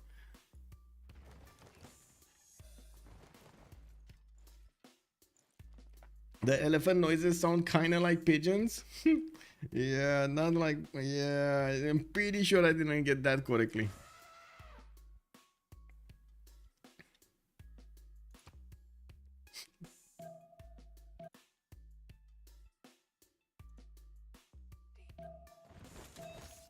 Okay, so he did move Avaro to the south. That crossbow is starting to pop his heels up, and we do have a minute time in the city center. Mr. Toast, as you can see, did try to move onto that crossbow, but the crossbow just didn't let him. It does seem like he did sacrifice that Avaro for it. A bit unfortunate, but you know, you gotta do what you gotta do. Romrom is gonna need to keep pushing from. He need to be careful to keep the push from the north from India, while he did manage to get not only his economy but also his technology on track. We don't have him with enough military, and it does seem like India right here is finding it hard to push through the hills. We're going to need to see what solution is he gonna find. He's bringing his catapults to bear, and I'm pretty sure he's gonna want to deal the shots against Mamul Mapu's defenses quite soon. With quite a few of them starting to come out of his cities, he's gonna also need to pad the numbers of the strong units that he has, either Varus or maybe something else. We do have more Varus in production, for example. In the back cities, getting more traders, getting more markets, and I do see him getting his campuses out. Finally, we do have him needing to actually cover quite a bit of science to get back on his opponent's level. We do have the Varus with the 3 movement available to start moving towards Puel Mapu's borders. Look at that. Oh, that is such a juicy campus. I mean, don't mind if I do. You build me a library to just sit in and party. Perfect. Perfect. Okay, we need to know, where are these guys from? What was it in the American universities? Don't you have those like clans and stuff like that? It's like WX by something something or triple Y or the something something. Don't you have those? I'm not exactly sure how they're named, but I did see them in quite a few movies. So I'm thinking we need to know who are those clans in the campuses, and who are these Varus gonna disturb? Who are gonna be taking their parties away? Fraternity, exactly. They're just gonna. Can you imagine how much fun they could have had, but they won't have because they're just gonna not care about those campus people? Wow, so many juicy pillages. Yes. Matt Bates, good evening, sir, and welcome. The Penn State party gonna get out of hand. Yeah, exactly. Woo, woo. No limits, bro. No limits. Okay, we got ancient walls coming up in Piku Mapu, and yes, the Varu actually popped his trunk over that hill. We do not have yet the crossbows coming around to fight, and it does seem like he did slow down his attack on Mapu, but he's still positioning the crossbow slowly to get the damage done. We did have the catapult also with the movement available. 4 movements, man. These are so fast units, man. He can actually get next to Mamul Mapu. What is this shenanigan? Anyway, he could move it onto this encampment and start shooting down the walls in Mamul Mapu. We're going to need to see if that's actually going to be the plan. Last move it, first move it in. Fanovitz, good evening, sir, and welcome. Oh, walls getting repaired. Okay, Mr. Toes is gonna start getting watts here. He did manage to get his 3rd belief, allowing him to get more faith and more science at the same time. He definitely knows that is one of his weaknesses. 39 science and 41 culture at the moment for the Toes. He does have definitely the bigger production with 111 points of production. We do have quite a few crossbows coming around. India did manage to get onto the commercial of Puel Mapu, where walls are going up, but it's probably too late. The commercial is gonna get pillaged, and that will mean a lot of gold will actually be delivered to Mr. Toe's territory. And Mamul Mapu is getting attacked. We got the Varus coming in, walking in, bullying that city center, while we do have also the attack happening in Bikun Mapu at the same time. Looks like Mr. Toes does want to break one or the other cities, and we're going to need to see if Mamul Mapu is going to be the one. Yeah, I think Mamul Mapu is going to be the one that's going to take the fall here. And we do have India, of course, getting those Varus in the borders, keeping these units of Mapuche from going onto the front line and helping out his teammates, his allies over there on the front line, his other units. Ooh, this double shot on the Varu is just nasty. It's nasty. Well, so will the Varu take down Mamul Mapu with a vengeance. That's gonna put Mapuche over here back on 4 cities, and it does seem like with the extra production that Mr. Toes is benefiting from, and with the lack of gold that Romrom has, it's just wow, it's unbelievable. Mr. Toes Chapel, did he get Chapel? He did not get Chapel. I mean, I think Mr. Toes, you need to ask the first question. Did he get Divine right? Because with like 40 culture at 10 at 1068, He did not get divine. It's happening. What? It's happening. Don't laugh. You know, it is what it is. Sometimes you just cannot get enough culture. Well, it is what it is.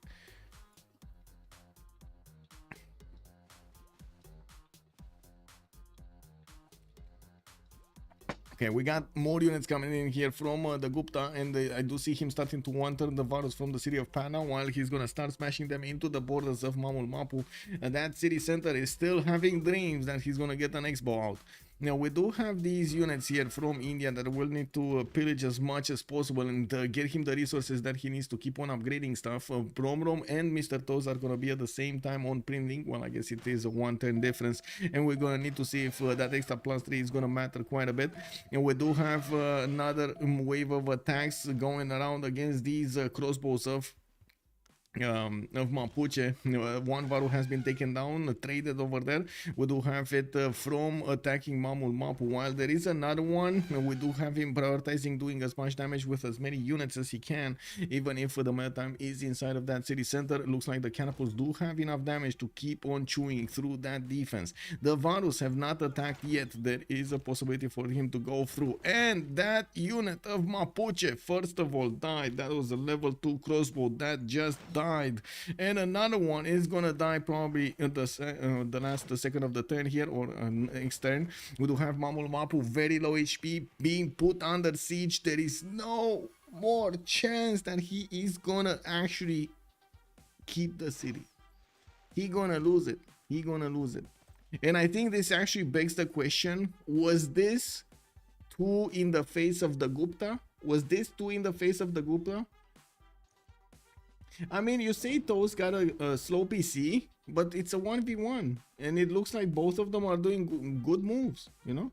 Amazing comment, just need the counter tier plus 1 age more, plus a lot more production. Yeah, you need a lot of stuff. Navarro for sure doesn't need a change. The standard, good evening, sir, and welcome. Yes, for sure. Picked up. I mean, it happens usually in the 1v1s. I don't see the Varus pushing through their opponents in the 4v4s, for example. But maybe we're gonna see them Chandra Gupta style. They're getting banned so heavily in the 4v4s, we don't see them that much. Maybe that way. Well, Toast has this one, a CC coming soon. Jasper is predicting. Good evening, sir, and welcome. Should make them -3, to be honest, not -5. Ando. Yeah, you're not wrong. You're not wrong. -3 actually could be an improvement. Okay, so Mapuche over here will need to figure out how his next defensive line is gonna look. He's getting the ancient walls in Piku Mapu and deploying Victor in there, while he did keep on pushing against India's units next to his city of Mamul Mapu. The crossbow is coming on next turn, but will he have the city in his grasp? We do have the catapult starting to throw the rocks against the Mamul Mapu's defenses, and the Varu walks in and takes it down. It looks like Romrom lost the city center. He's down to 4. He's getting his Grandmaster Chapel here in the capital city, while in the cities of India we still don't have Grandmaster Chapel. I mean, wait a second, we still don't have Divine Right on India. There's no way he didn't get. I mean, I can understand why he went mercenaries first and then to Divine Right. Definitely can understand that, but he would have loved a little bit of Chapel here. Chapel power. Varus workers intended, you're supposed to be scared when you see them. Elephants charging. Yeah. Hey, thank you so much for the sub, Heinig Dave. Much appreciated, sir. Heinig Dave retained 14 his months, knighthood thank for you. 14 months. Buonasera at OnSpot. Woohoo! Let's go. Buonasera. We got more Varus in production with the encampment getting repaired here in Mamul Mapu. We do have also a few more units that need to be moved towards Mapuche's borders, while I'm pretty sure Mr. Toast is going to be happy with the result right now. Romrom will need to figure out a way to get out of this. He's trying to get printing. He's trying to get his footing in his own land here, because he's getting pillaged in Puel Mapu. Even the volcano is taking out his walls there, improving the tiles. Oh my god, so many improvements got taken down. Anyway, we do have him still 2 turns away from getting a victory established in Pikun Mapu, and I do notice his crossbows are starting to well, falter. Wait, is this him only having a single strong unit and only archers? He only has like a strong bank. Oh my god, imagine his strongest unit is a warrior. Yeah, this warrior actually has full strength, guys. This warrior is kind of slim. This is basically... Who is that guy? Who's that guy from the Avengers? This is Captain America before he got the injections. Right? This is Captain America before the injections. The guy is lucky his improvements were destroyed. Kick double. Printing one turn faster than Toes when you have double his science almost all game. Yeah. Basically Hawkeye. No, Hawkeye is Hawkeye can hold his own. I believe the other guy, like the first Captain America, before Captain America became Captain America, you know, the guy before he became Captain America, that guy, no, I don't think you can compare him with Hawkeye. Yeah, no. Spectacular play by Toes, outstanding flanking maneuver through the north. Yes, very nice. And it was actually Romrom did try to predict this, right? He tried to close this gap for so he could keep away India from deploying so many of his Varus against his units. Open land over here is definitely an advantage for the Indian forward movement units, and as you've seen, it did receive so many bonuses from the crossbows pushing into his opponents. We do have him starting to get heavy chariots and knights over here. Those are going to be stronger, faster units to go against Mapuche, and if he's gonna start to two-turn them, which is happening, it is gonna be terrible over here for Romrom. Now we do have Mr. Toes with a bit of gold in his bank, but to be honest, it did so much damage here, slowing down Lotaro's first of all acquirement of science and culture, while he did eat into his gold per turn as well. I would say actually right now he would need to there we go, he converted this city, it's fine. He's getting more markets up. I do see him getting the campuses with the libraries and getting that extra science going. It still is a 600 point gap difference in the science acquired from the game.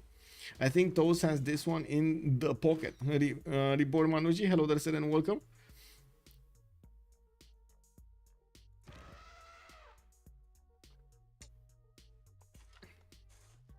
Okay, Grandmaster Chapel coming out next turn from Engulu Mapu. Romrom will have a 651 faith to use to buy out units, and I'm pretty sure he's gonna want to buy out some very strong units, either Men at Arms or Malon Raiders here. He didn't get a single Malon Raider. Reformed Church also coming up in 2 turns here for Romrom, while Mr. Toast is barely getting Divine Right. That will allow Mapuche to use an extra +4 card against his opponent here, the Words of Religion card, which might actually stabilize his possibilities to defend against India and also push back against India. With the first knights getting around here, they will manage to start to do the damage against Mapuche. It's still gonna be a numbers game, how many units can attack into one single unit, and you do see that India is preparing for a second attack. He's regrouping and healing his units, getting those fed up and getting those fed and well rested, while he's gonna need to start moving towards the Mapuche. Does he have a bridge? He doesn't have a bridge. No bridge. He's making a bridge. Okay, he's making a bridge. And look at these catapults. They're just repositioning everywhere. They don't care about anything. They're just doing what they're doing. Wow. It is what it is, man. Who has spies? Yeah, nobody has spies. Nobody has spies. Nobody went for intelligence agency here. Both of them, well, one of them went Grandmaster Chapel. We don't know yet in the city of Mumbai what's gonna happen. We got a level 2 crossbow here from India this time around, and it does seem like even this one actually does quite a bit of damage against the encampment's defenses, while in the north the units of Romrom actually, I'm a bit surprised we didn't see India still try to flank, like keep on flanking, get a few archer units in the north to destroy this line of defense of Mapuche, just eat away at the sides.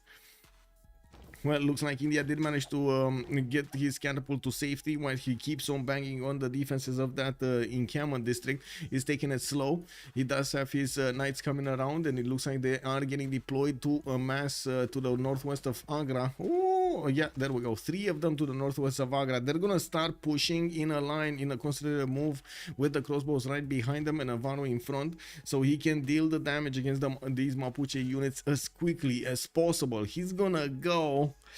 I think he's going for the headshot, guys. I think he's going for the one tap. the 360 no scope, you know, all of those goodies. Oh, they need Reform Church first. Yes, they do need Reform Church first. Yes.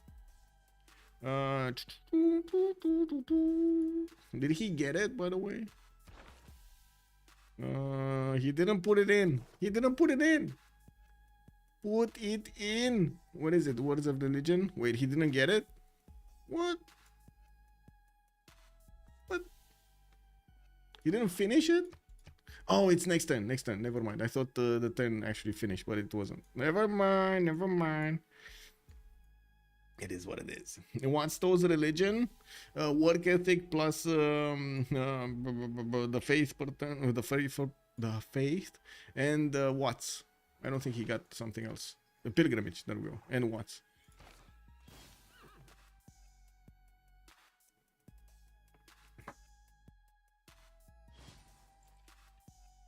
Okay, so we do have Romrom starting to get his knights out. He still does not see India's knights, but he does see, of course, the garrison defense strength of these cities, and he knows that those does have something in the chamber that's much bigger than the units he sees. We do have some monuments getting out. He's finishing up the repairment of the encampment in Maul Mapu, and the first units go in. These knights with the 6 movements are starting to bully the crossbows down just in time to actually see another one pop from the city and from the encampment of Mapuche, and also with these catapults with enough damage and strength to take down the encampment. Boom! We do have over here another wave of crossbows that do need to walk onto the hills and start shooting down the Mapuche units. He does have a Varu that is just waiting, itching to actually get his trunk next to those crossbows to eat those from across the river. We're going to need to see if Romrom with the single knight that he has in Piku Mapu is going to have enough strength to withstand this attack. Does seem like his crossbows are going to start to be attacked over here. I would say he doesn't have enough units, enough fast units to take out these crossbows, but I might be wrong. Let's actually see. One crossbow will take out the archer. It should one-shot it. A knight will take out a crossbow. No, that doesn't have enough damage. It would actually require quite a bit more strength, and it looks like it just died. This one, he could take out this crossbow. No, maybe with the Varu help, but the Varu just dies, so no. Looks like it is a bit of a pickle over here. Mr. Toes, he got a little bit overexcited. He does need more knights on the front line to do the damage against his opponent, and at the moment, he's also gonna need a few more of these crossbows to bear their shots against his opponent's crossbow line. There are a lot of units over here, and of course, with Romrom plugging in his Words of Religion card, the extra +4 strength is shown over here. Even the archer is getting beefier. Oh, look at this 22 strength archer. Garrison commander, Words of Religion. I mean, if this is not a big archer, I don't know which is. I know he has a belief, the scientist. Whoa. He has the 20 strength. Yes, he has the 20 healing. He has holy waters. You ask Romrom why he did go for that early strips before anything else. Okay, early belief, I mean. Okay, why would he be another scientist in the front line? Okay, so let's see what's going on here. Mr. Toes is needing to retreat his units. Mr. Toes looks like he lost his advantage against his opponent for a few more turns. We do need to see how he's going to respond to this and how he's going to manage to find a solution to this problem. First of all, I think he did what he needed to do. Double his production over Romrom, secured his chances to get much better results when it comes to the science and the culture. He keeps on the pressure on Mapuche, while Mapuche is having serious issues to push back India over here. Got one of his cities, and in the meantime, he's just seeming to win. Didn't manage to get Omar Khayyam, not saying that's a very good one, and looks like Hildegard of Bingen is going to be in the next one. He's on 6 of these great scientist points, and he's going to finish more of these campuses from the backline. There is a sneaky horse. You remember that horse that we left over here in the south? Well, he's getting in. He is getting in, and he's going to get to feast on the tiles of India, while India's Varus are just not home. Marius BW, hello there, sir, and welcome. Woo, we got a Toes fan over here. You weren't here to vote. Why weren't you here to put the points? Marius BW, man. Yelister, good evening, sir. Not even talking about faith generation, the production and food generation differential is massive. Yeli, you gotta tell me how massive it is. You gotta stop me when I get to too much, okay? You gotta stop me, Yelly. You gotta stop me. Is it this big? Is it this big? Oh my god, is this big? Guys, I'm getting out of the screen here. Is it this big? Oh my god, the difference, come on, man. It's just 126 to 65 and Yennister is still not stopping me. Yelly. Oh my god, look at this guy. I can't stretch myself too much. It's just too much. Too much is too much. This is it. This is the maximum. I can't stretch too much. You know, it is what it is. I would actually start doing like in Fantastic Four, but I can't. Yeah. Yelly the trickster. It is what it is. More. Anyway, looks like this Romrom horse actually found something on that hill that he's not moving. He might have found something interesting. We do have India needing to push back the Mapuche Knights. Well, Mapuche was happy to use his faith per turn to buy a few of his units. He just gets a quick influx over here of faith, and that's about it. Of units because of his faith, and that's about it. He doesn't have that much faith in the bank, nor is he generating a lot. We do have Mr. Toes here that is starting to get the walls defenses in Mamul Mapu, bringing more knights to bear and still building them, training them in the city of Panna. While he's getting his diplo quarter in Agra, he's gonna get another campus in Delhi. 4 turns for Grandmaster Chapel to finish in the city of Mumbai, unlocking his ability to use that faith per turn of his own to actually take down the Mapuche units. Oh, Mapuche is supposed to work. 1 sec.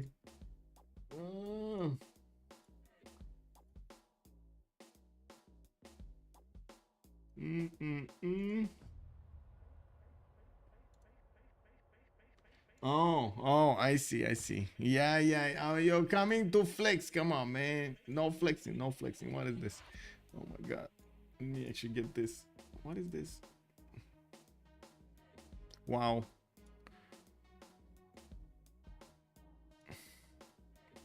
I'm sorry, Windows, man. Windows 11. Guys, if you have a chance of actually getting Windows 11, don't get it. It's one of the worst versions of Windows that I have ever seen. Just don't get it. Stay away. It's like, oh my god. Right now I have a problem. It's not resizing properly, and it just ignores the resizing. It's just no, just don't do it, man. Just don't do it.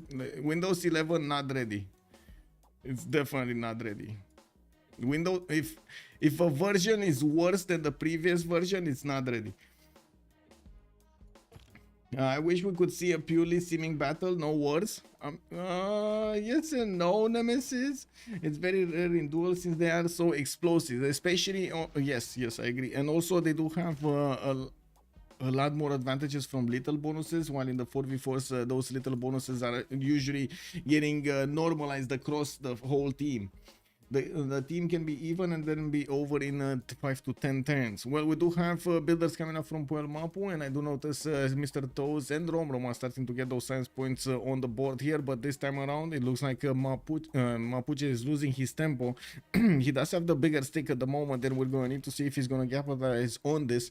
There isn't that much time until Mr. Toes is going to lose his Golden Age, just as well as Romrom, and the second he does that, Romrom is gonna lose his extra +5, and these units of India are gonna be so massive. You know, Windows follows the rule of 2. Every version of Windows sequentially not divisible by 2 is garbage. Yeah. I mean, I would really want to avoid to reinstall all of my stuff again, because I already reinstalled it by like 4 times right now, but I would really wish I could do this very quickly so I don't get to sit on Windows 11 anymore. It's bad. It's just bad. No, there's no other word for it. It's bad. Libraries coming up in Delhi. We do have ancient walls coming up in Mamul Mapu. Victor establishing there in 1 turn. And yes, I do notice we do have quite a few crossbows still on the line, getting to resupply the front line here from the city of Engalu Mapu and the backline cities. While Puel Mapu did get to explode over here his Krakatoa, unfortunately, well, it doesn't seem like he did manage to get that builder quickly enough to repair the tiles. Romrom is still gonna need to use this disadvantage he has for the next 3 turns, but it looks looks like Mr. Toes is cutting him off with quite a few crossbows and more knights being shown to the table. He's making a semicircle of defense, and we do have Mapuche with quite a bit of an issue. He needs to get his units onto the hills to start shooting down the Indian units, and that will expose them to counterattacks from the crossbows of India. How does CS control? It was 1-1 in the science. Yeah, we got Mr. Toes and Romrom 1 each science, and Mohenjo-Daro is going to be Romrom City in the backline over here.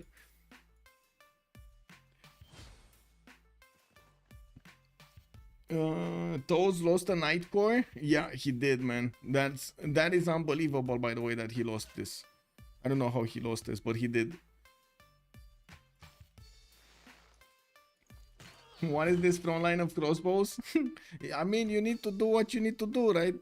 It is what it is. We do have Romrom over here getting as many units as possible against his opponent, and he is doing significant damage. But again, these units are gonna lose the extra +5 against Free Cities or Golden Heroic Age units. We do have Trebuchet getting ready in Picu Mapu to move and shoot, and we do need to see if he's gonna do enough damage here to actually mess up the city of Mamul Mapu and give it back to Romrom. There is a sliver of a chance over here for him to actually get back that city before the city gets walls. But can he actually get it before walls? No, I don't think there is actually a full chance to get it.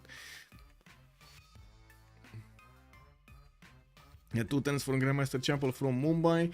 More knights getting bought and trained and sent to the front line, while he is gonna need to upgrade a few more units and get the promotions on the other one, so he can actually keep on shooting here with massive amounts of damage. He did choose to take out that encampment again from Picu Mapu, sacrificing one of his knights. He's gonna need to get it back. There we go, shift enter and get back. And it does seem like he did lose 2 of his units towards the southeast of Mamul Mapu from one of the knights of Mapuche. Did take one down, but unfortunately it was too late to save his crossbows and the ones that he did have the promotions for. Now, with Grandmaster's Chapel finishing up next turn, and also the session of the World Congress soon coming up over here, we're going to need to see how the damage counters will change in the next few turns, and we're going to need to see if India is going to manage to bank on that advantage of science that he has. At the moment, he did manage to get only 3 turns difference between him and Romrom, while he's going to get his Reformed Church next turn. That's another +4 that he's going to tie over here with Mapuche. I think actually Mapuche has exactly the time until the next World Congress to take back Mamul Mapu. Afterwards, he's just not gonna have the opportunity anymore. Like, that's probably gonna be gone because of the extra damage that Chandragupta is gonna have and his lack of bonus afterwards. MRQ, hello there sir and welcome. Chandra is so oppressive in duel, especially when religious victory is enabled. I think it should be disabled. How was the pillage in India's backline? India's backline, nothing pillaged. This, I think this horse is drunk. This horse got drunk. He totally forgot to what he needs to do. Just pick Congo or ban Chandra. That is also true. That is also true.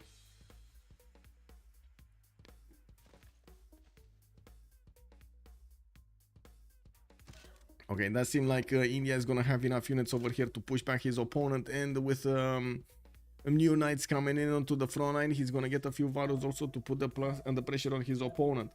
Chandra will get the +4 next because of the walls of religion. Yes, yes, exactly. So he has basically a possible +9 that he's gonna get to activate in the next few turns, while Romrom did have it earlier.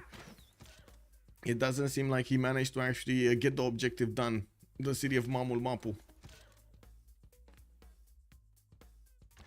Oh well, I guess we'll see how this develops. Mapuche. Do we have that Words of Religion activated? Come on, Mr. Toes. You can do it. Yeah, there we go. There we go. Plugged in immediately. Theocracy also for the 50% discount on purchases with faith. He's starting to get his units out. More crossbows, more knights. And I do notice he's moving them towards the front line to the west side. He just saw the Trebuchet doing the, well, positioning itself to do the damage against Mamul Mapu. While we do need to see how the damage has changed over here. 67. I mean, this is definitely much better than before. And this is gonna change significantly when the extra +5 of Mapuche is just gonna falter. That's next turn, right? Next turn, that the bonus is gone. So right now the Knights are 74 on the defense with the fortified defense activated. This will mean they're gonna be 69 on the defense, while the Knights of India are gonna be 67 on the offense. Very, very nice. Very nice. I mean, he's just gonna eat these Knights alive with the crossbows. Look at that damage, 59 against 70. Any Congo enjoyers in chat? Yay. Yes. Yes. Guilty as charged. Would love me some Congo action. Where is some Congo action? Where do we have the Ngaumo Bebas? We're gonna need to wait for Task for Fish to probably put them on the field again, right? Show the people how it's done. Romrom only ranged unit challenged. Yes, Popuside Miku something which. Good evening, sir, and welcome. Congo doesn't have a religion, so it makes sense.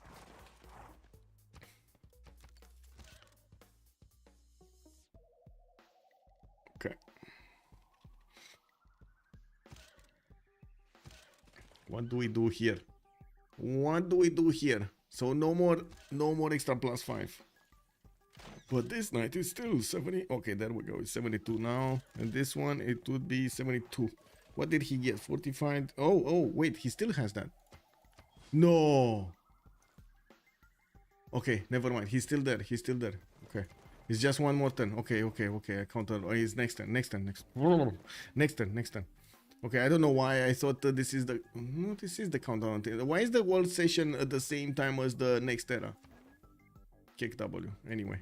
It usually is 2 turns, like a 1 turn difference. Anyway, coming back to this builder finally is starting to repair this. He's gonna need to get his commercial back up, and I do notice he keeps up the pressure against India. India is gonna start chewing through these crossbows extremely quickly. Like, this is not gonna be even funny over here. What's gonna happen in the next 2 turns when these units are gonna lose their extra +5? These Knights of India are just not gonna have a counter over here from Mapuche. We don't really have units of anti-camps, we don't really have that many strong units from Romrom, and even if he does manage to use his 36 faith a turn, it's not as much faith as you would think, especially how because of how much the units are right now in the faith Can I show total text acquired by the players? Yes, Romrom did get 23 and Toes got 23, so they're basically tied in the text. Doesn't really paint the same picture, but you know what I mean.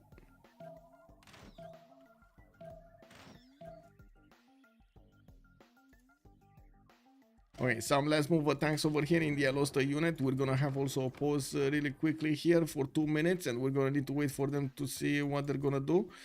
I'm just putting B in everything, and that's it. 2 minutes, and we're coming back.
Let's go. Let's see the massacre. Let's see what's going on over here. We got Mr. Toes getting that extra +5. No points in the journals, okay. Chandragupta is gonna get 20% faster population, but -5 loyalty, and it looks like Lotano did roll another 2 Diplo points.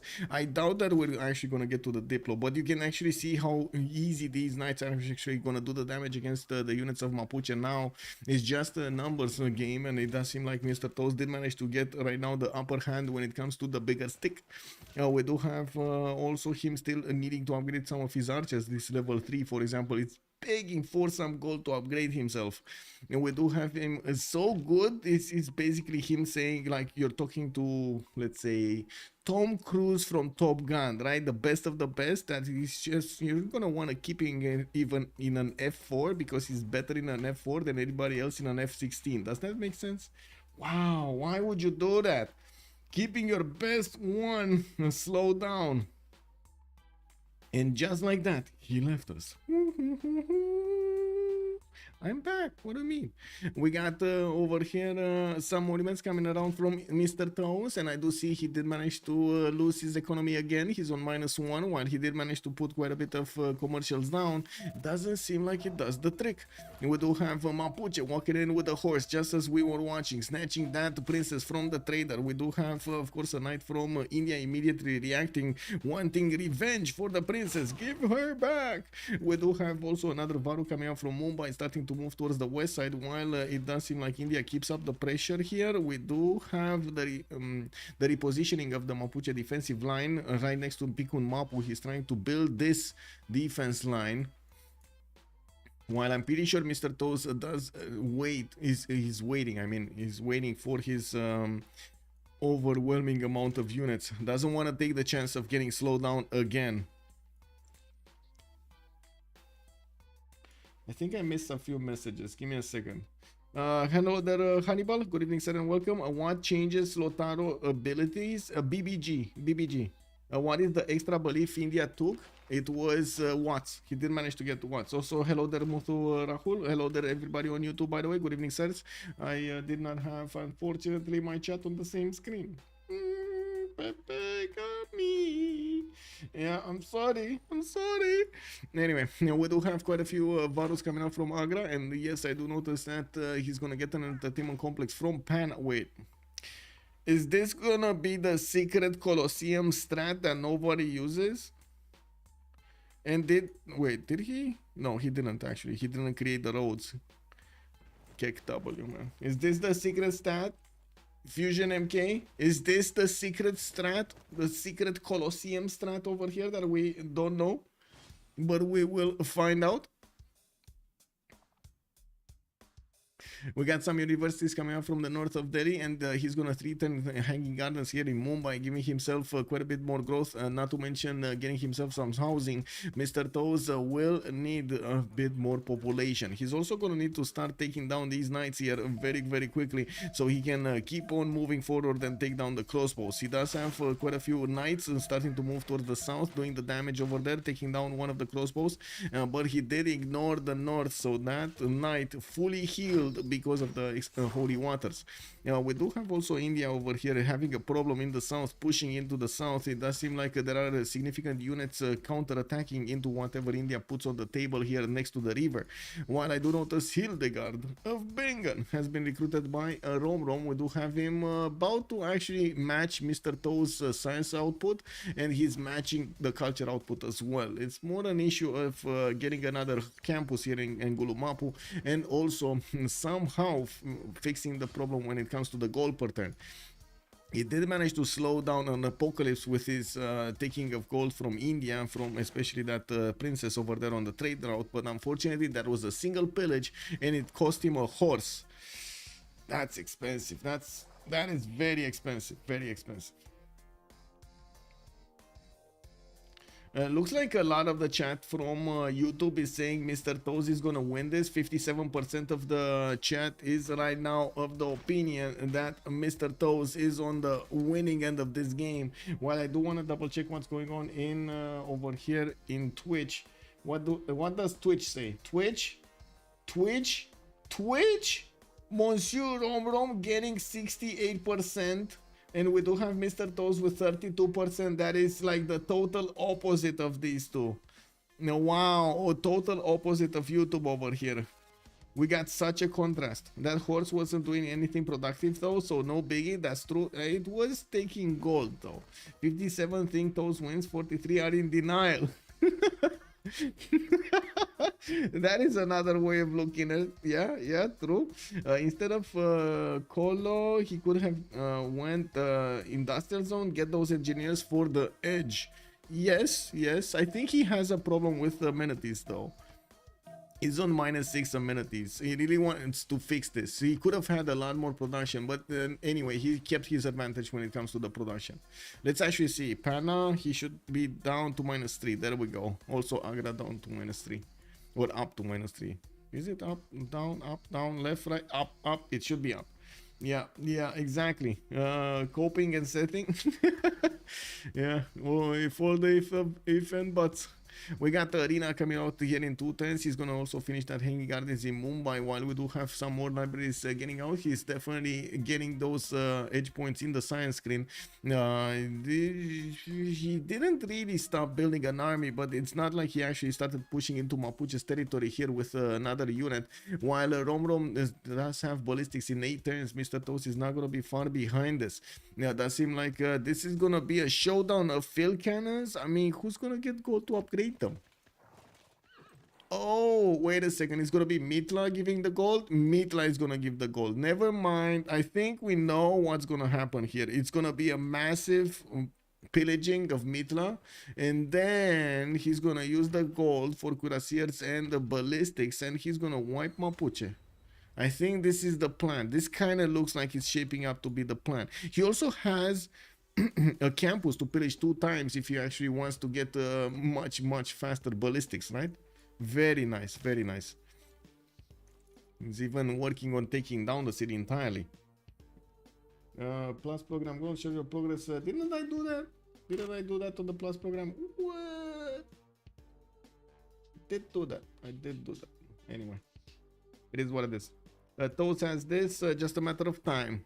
It does seem like Toast is slowly getting all of the advantages on his side. Yes, and Mapuche did come back a little bit. I gotta give him this, right? He did come back on the science. He does have a decent amount of culture.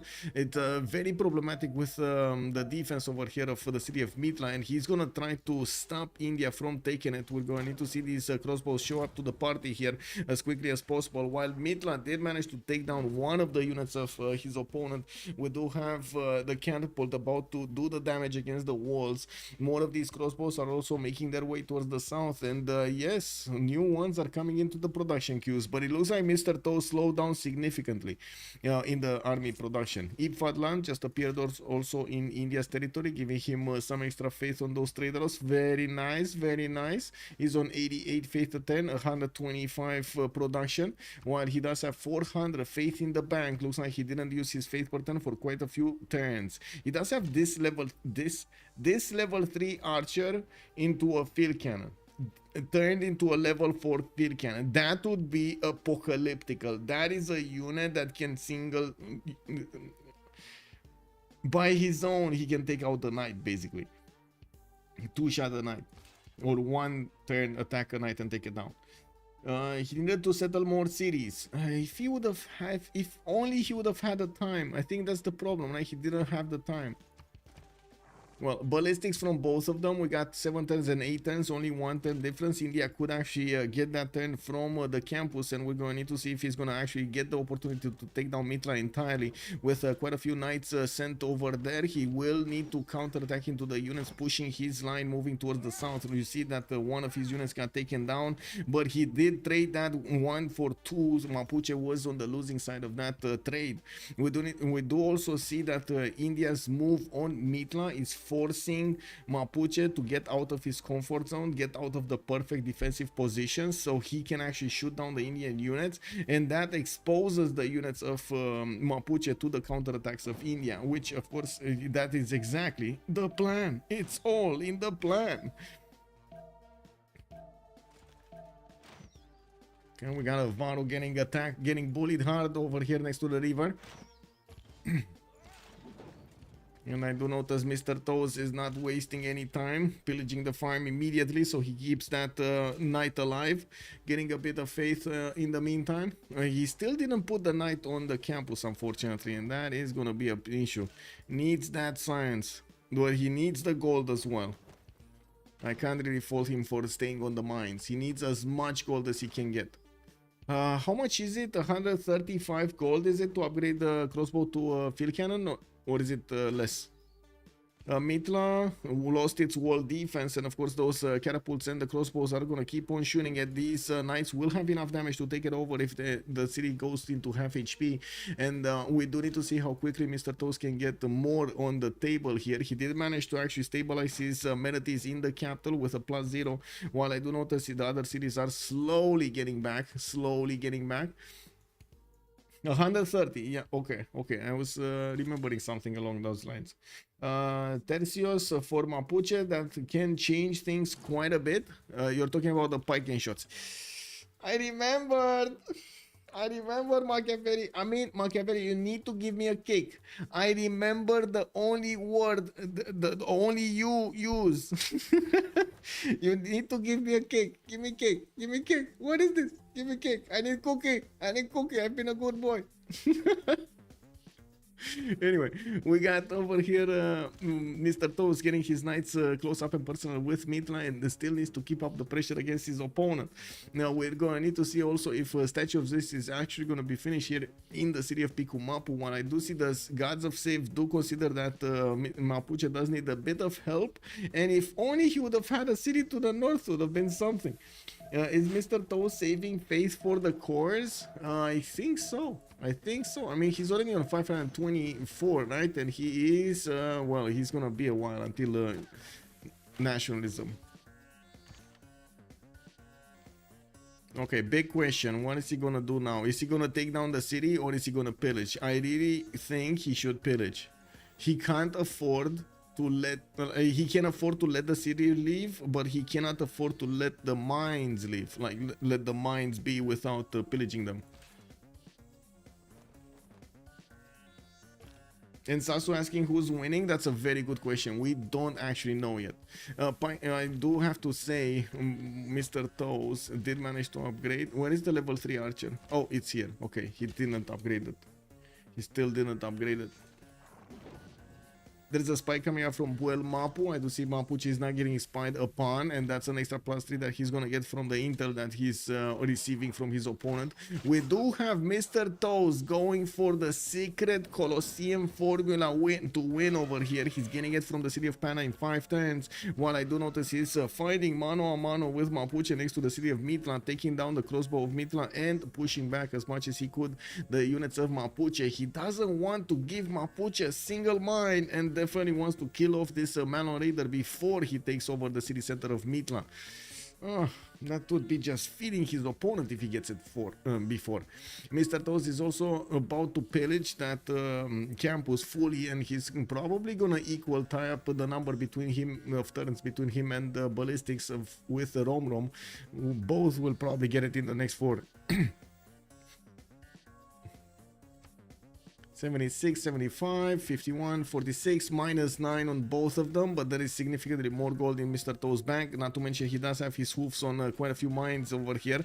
I do see Mapuche is not giving up on the idea that he's actually gonna get some more pillages and save the city of Mitla.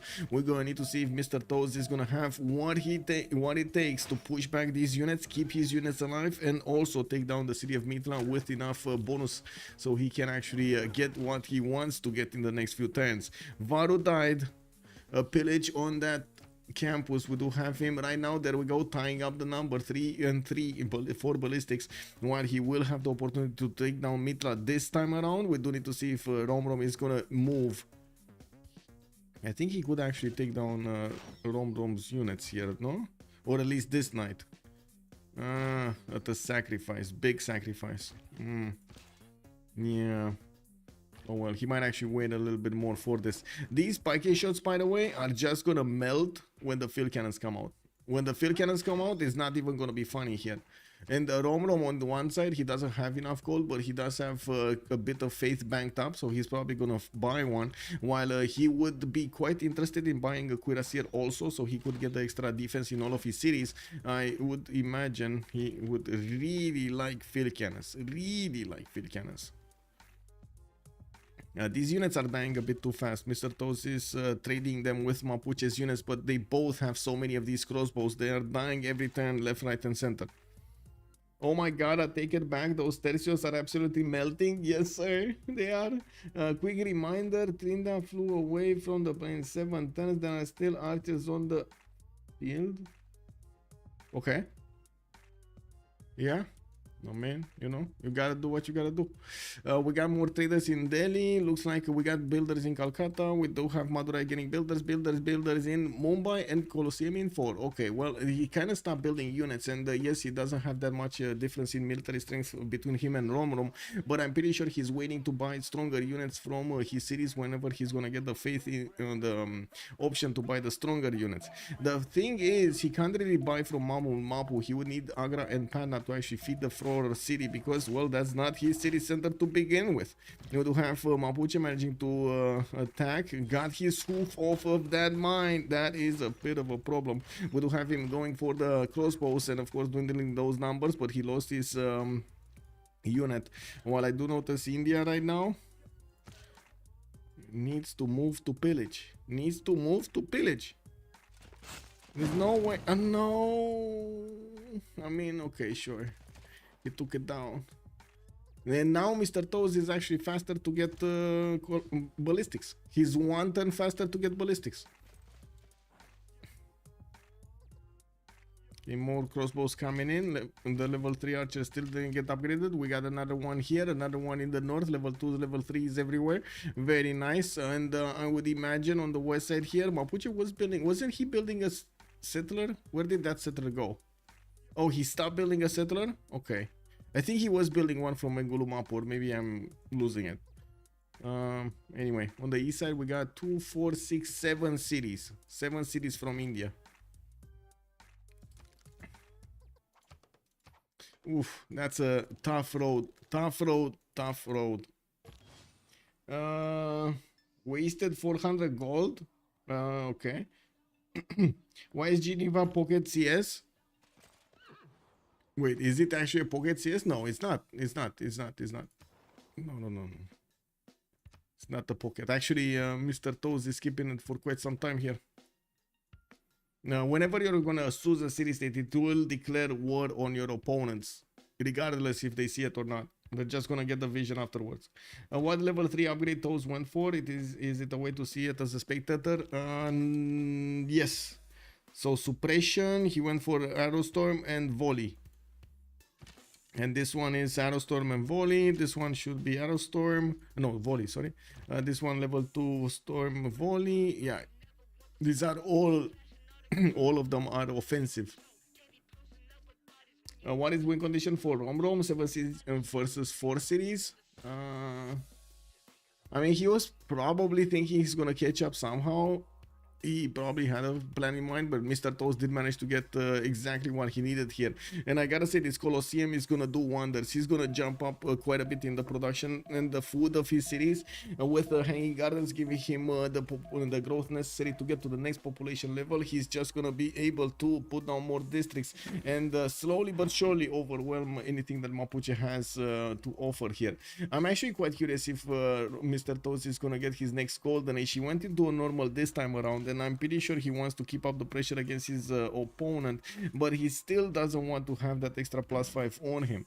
Looking at the economy here, looks like Mr. Toes is slowly balancing it out. 7 gold right now, while he's gonna get ballistics next turn. That will put more pressure on his economy. He did spend the gold on something instead of the ballistics. Really? You actually spent the gold? He got a 3 tile? Oh my god, he actually bought a 3-ring tile at this point in time when he could have upgraded the field cannon. I guess he's gonna buy them out. I was thinking he's gonna buy actually cuirassiers, not field cannons. Like, he already had them upgraded here, he just needed to get them promoted, and this is kind of weird. Isn't this kind of weird? Kenzie Ulol, hello there, sir. I think it's done for the toes. What do you mean it's done for the toes? That's it? What? What do you have against the toes?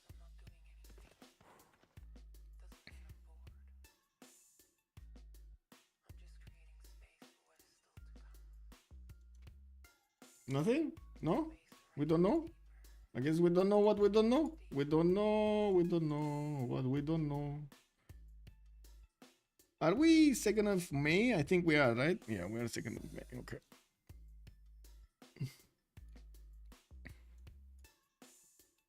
Okay, another crossbow. Next turn is going to be Colosseum finishing here in the city of Pana. We can actually take a look at the amenities right now. He's on 0 happiness level in the city of Pana, while the others are on -3.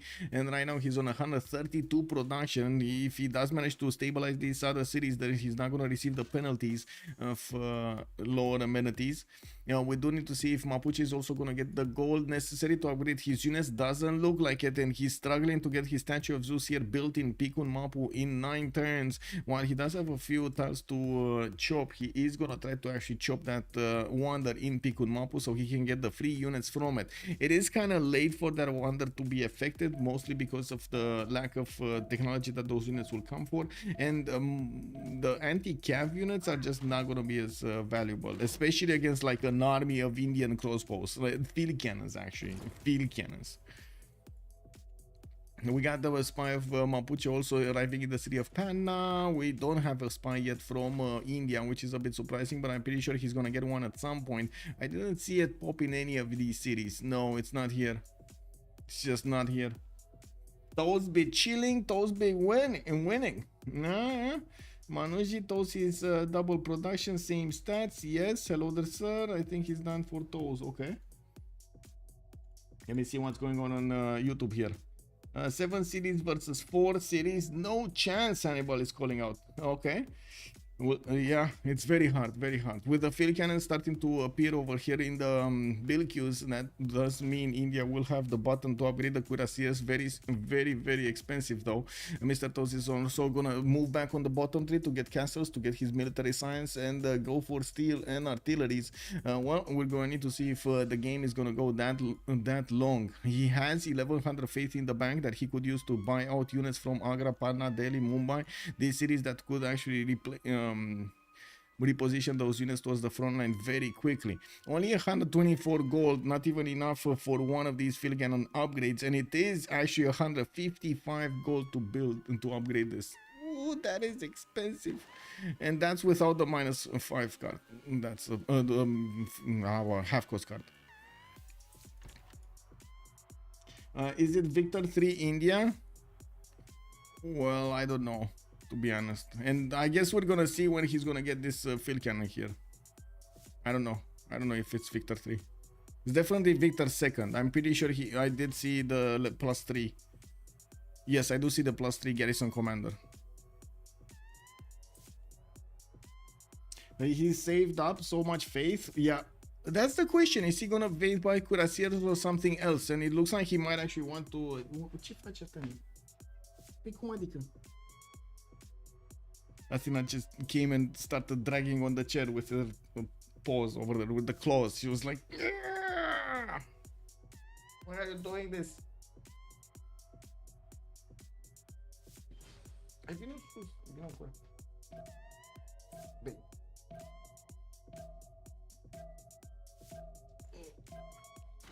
There we go. Robocop. Another few more weeks and she's getting her leg back. Finally. A few more weeks.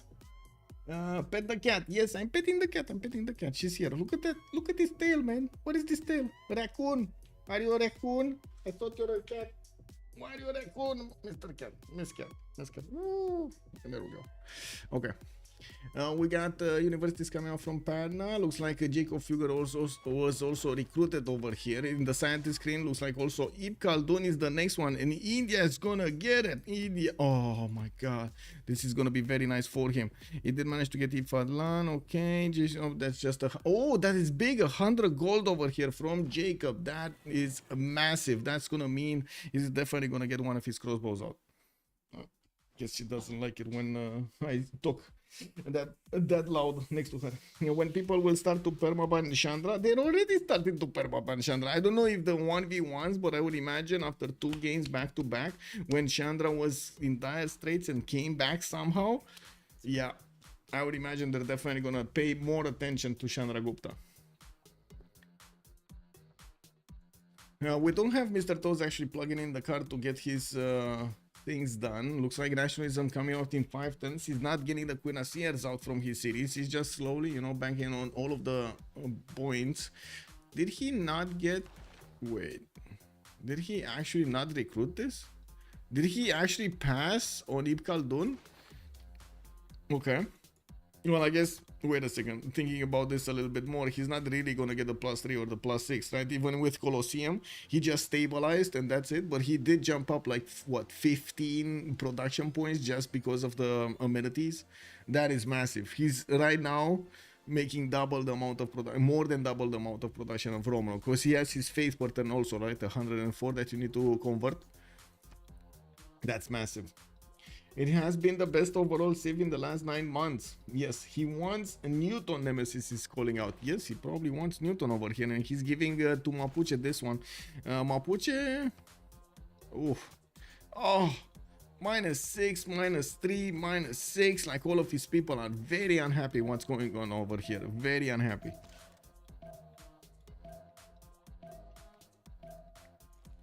When do we see spies getting out?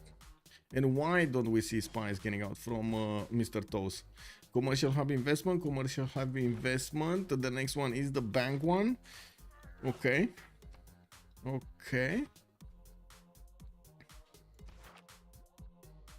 A wave of builders. There we go. Spy coming out from there in 2 turns. He's gonna want to get that extra damage against his opponent. We still don't have a field cannon appearing in his cities, nor a cuirassier. And the Romrom is gonna get his own field cannons here if he wants to. But again, gold is a much bigger problem for Romrom than it is for Mr. Toes. We do have Toes with 244 gold right now in the bank, and he is positive with 21 gold a turn. While right now, barely right now, Mapuche is on 1 gold a turn. We do have another encampment coming out from Madurai. Looks like the city of Calcutta is getting that builder out. He did improve another one of the J-tiles of the city of Panna, while he's getting a project here from Mumbai. Is this another commercial? Yeah, this is a commercial. I don't think he wants Giovanni de Medici. I think he wants something else. I mean, don't get me wrong, this still will give him quite a bit of gold in that city center, but I don't think it's that valuable versus maybe the extra intel on opponent's movements one. Mary Catherine.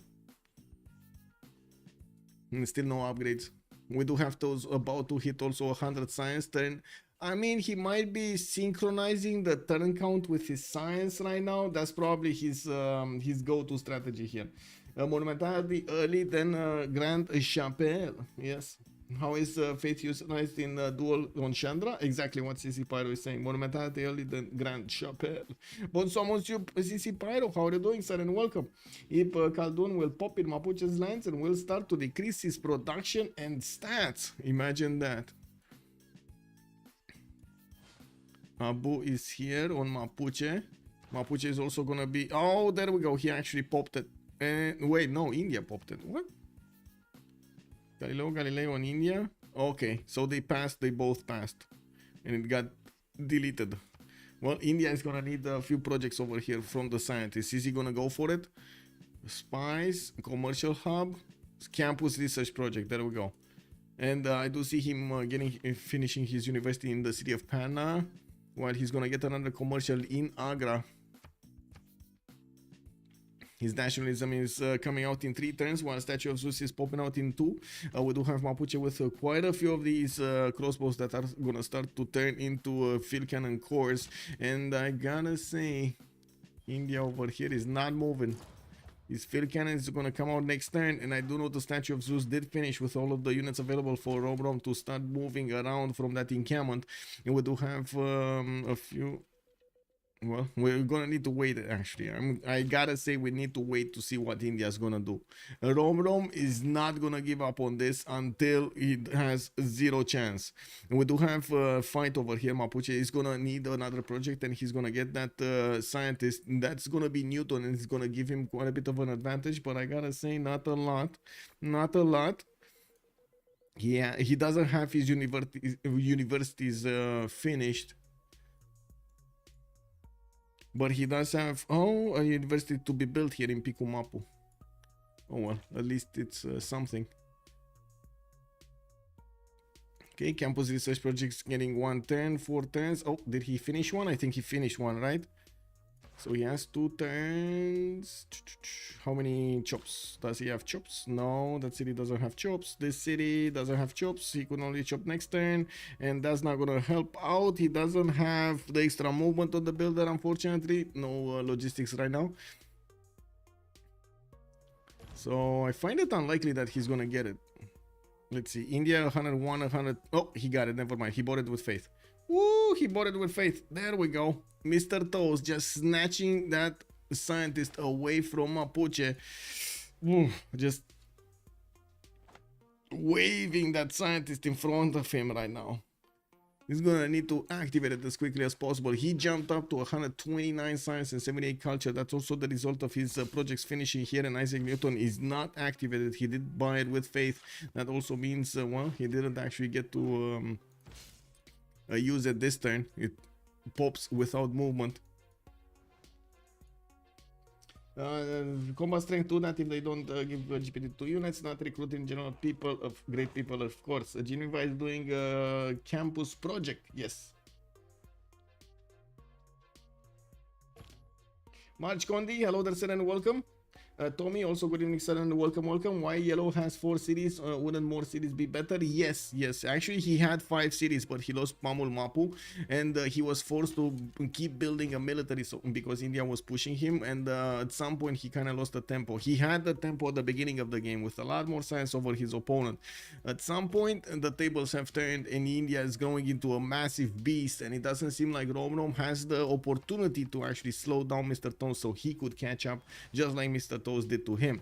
With the first also field cannons coming in, we got our answer. This is a level 3 Victor, and that is a level 1 field cannon that just popped out of that encampment that will start doing the damage against these units. He can one-shot the majority of the units that are right now being fielded by Mapuche, but I'm pretty sure he does need a lot more units being upgraded and getting some cuirassiers onto the front line if he wants to do the full damage, do this attack.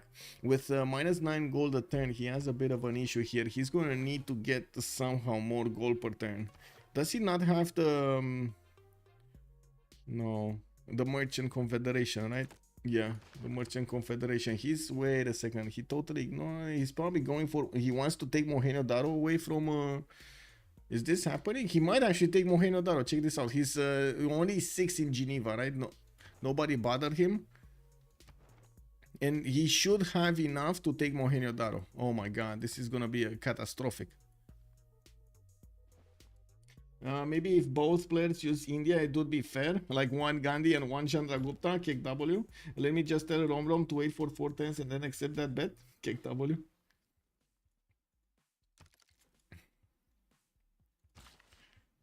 Okay, we got Cuirassier Corps getting 4 turns here, 5 turns from the city of India, while he's gonna get his military academies in the encampments. He's gonna start printing those units out. We do need to see if Mapuche is gonna have strong units on the front line, but with 5 turns, guys, he needs to spend 5 turns to get a single piking shot. 5 turns. That's an eternity. I mean, and that piking shot is probably gonna be 2 shot by these level 2 field cannons. Like that's how terrible that unit is, unfortunately. It's a good idea, especially since you do know Cuirassier Corps are coming for you, but these are 77 strength units. Let's see, is there a piking shot somewhere around here that we can use? No, the only piking shot that he actually upgraded and got in the front line, he died. And he died to just normal crossbows and archers. Both play the exact same Civ, so both Gupta, both Gandhis. Not wrong. Not wrong. Yeah. Not everything can be sane. If Toes was losing, people would say Krakatoa spawn is unfair. KW. Package shot dies even to Keshex. Yeah, you're not wrong.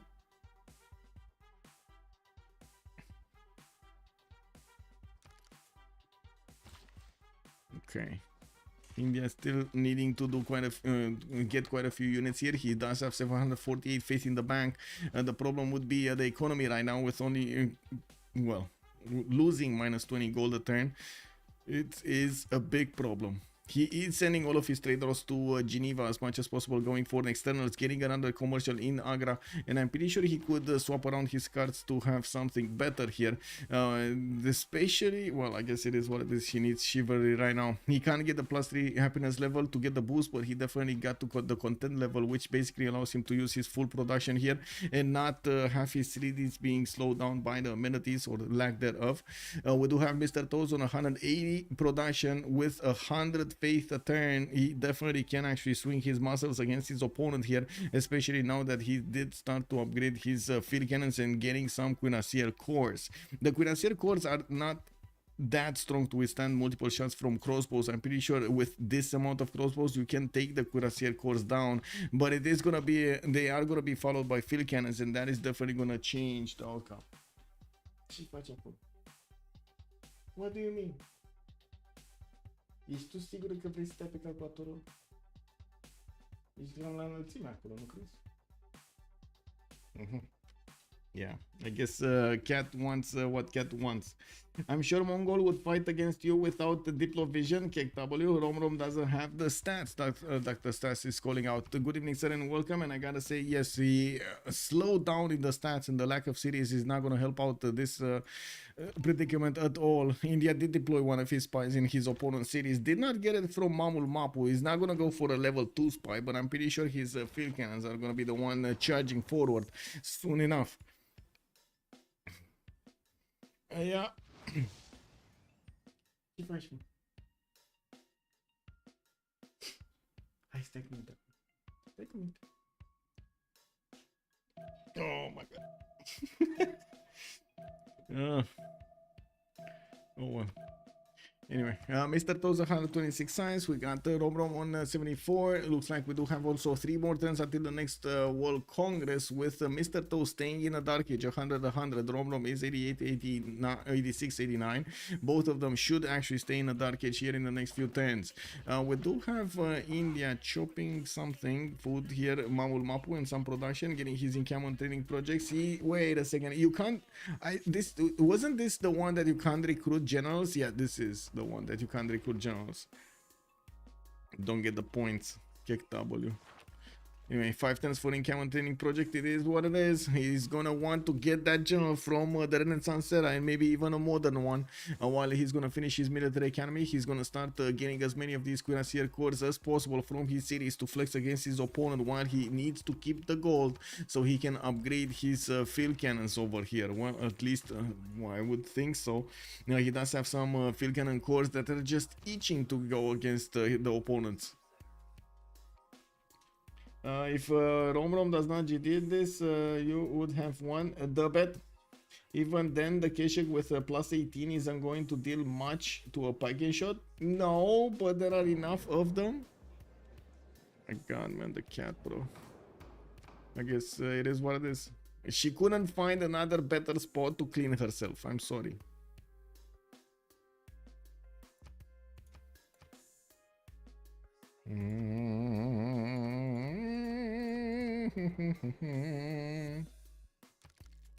I guess be right back. We're gonna be back. I leave you with the cat.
Unbelievable. She just went down. When I moved out of the room, she just went woo, woof after me. And we got the commercials in Agra. I do see the Cuirassier Corps still need to get out. He's going to get his encampment training projects quite quickly here. That he will get the opportunity to recruit one. Oh, I guess Timur is still going to be good for Renaissance, but not good enough for Industrial. He definitely needs an Industrial one. Industrial modern. Did I say Renaissance earlier? I was meaning Industrial. 63 to 65 base plus a fortification of ferro means you are never killing that package shot even with plus 18. Let's put it to the test tomorrow. Let's go 1v1 with just a Caesar ban. Let's go. Lubens versus Big Man. Fight. Yeah. Okay, we got some pike. Wow. Guys, the first pike shot is still not out of Pikun Mapu. And we do have Mr. Toast here with 1,000 military, with 180 gold in the bank, steel walls going up in 2, civil engineering in 3. He's gonna get quite close to the tanks here, but well, he does need gold to get the tanks. We do have the Cuirassier Corps also double shotting these crossbows with ease. While I do not see yet Romrom with the ability to actually get to upgrade them, he is managing to get a settler out. I don't think it's a safety settler. Check W. Okay, more Cuirassiers getting around. We do have some bananas needing to be improved. Mr. Toast definitely has a problem with his economy. With the +3 that he's getting out over here in Agra, well, he's going to need to get the trader from it as well, so he can actually pad those numbers in the gold port and stabilize a little bit his gold port. And while he could still use some other cards, he really wants to keep his amenities high.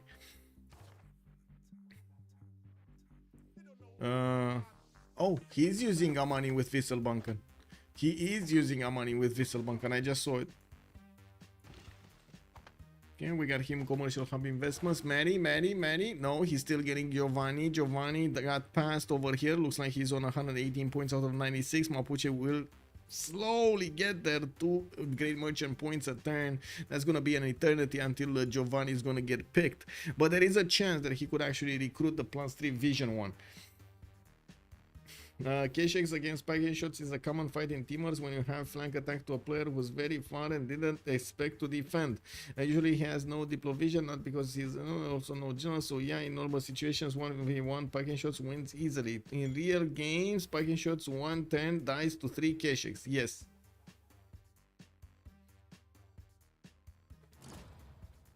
I do tend to agree that K-Shakes in enough numbers will take down even Piking shots. I've seen it happen, and I've seen players die to K-Shakes. Like there was a period when Mongolia was really overly played almost every day by Ben. And by Ben, but better from COC, and he basically invented the Keshik Factory meme, because all of his cities were actually named after a point in the game. They were just named, all of them, including the ones that he was getting. They were all called Keshik Factory. That's it. Keshik Factory 1, Keshik Factory 2, Keshik Factory 3, 4, 5, 6, 7. That was his only goal. He was just getting enough I would say enough production and enough cities to start doing that, and that's it. No one have to do it better than Falcon. I mean, he did do it amazingly there on that. Was it a CWC game? That one? I think it was something like CPL Premier Finals or CWC game when he did that amazing push like all over the place with Pike shots. The CWC final. Okay, there we go. Yeah, he did amazing. We do have a market getting out in Agra, and I do see Mr. Toes is still losing 12 gold a 10, while he's 3 turning Cuirassier course from his captor. He's gonna get another wave here of units, panning those commercial hub investments projects. He still is trying to inch forward to the next great merchant, which is gonna take a long time to get. Of course, he's rolling some gold points also, right? Whenever he's gonna finish one of these projects, he's gonna get some gold points also. We do have them also starting to recruit the general. I do see John Dark is the next one. It's a Renaissance Industrial one, pretty good for India, and I'm actually quite curious if he's gonna want this or it's gonna want the next one. I'm gonna want to get the industrial modern one. I remember Sandro push before Pingala 3 was nerfed. I don't remember that actually. No, I don't remember that. Yeah. Oh, two training cuirassier cores. I mean, that's more like it. Yeah, that's definitely more like it. We got a cuirassier cores. Oh, Mr. Toes, what's going on? We got a GG from Romrom. That's it. We got the Toes dipping his toes in the ocean and getting a win over Romrom with Chandragupta. Big comeback from no science game at the beginning. We did have him managing to take down the city from Romrom, and he never got it back. We do need to see what they're gonna have to talk over here in the post-game chat. I do have to point out we are gonna need to wait a few seconds over here. I hope so. To wait for me to click buttons, because I'm pretty sure they're in the same channel. Give me a second. I'm clicking buttons as quickly as I can and as correctly as I can. Wow, we got so many. I got so many pings, bro. I got so many pings. What is this, and what do I do here? This.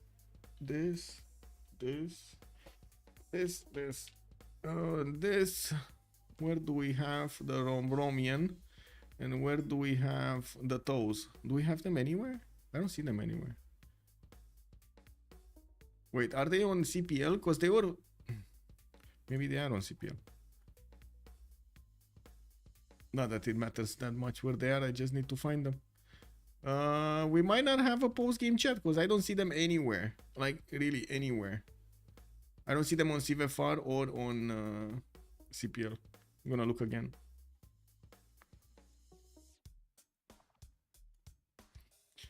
Please ask about strips, Romrom. I would sleep without that. I wouldn't sleep without that. The strips? What? Did I not get something? No, I don't see them. I don't think we're gonna have a post-game chat here, guys. I'm sorry.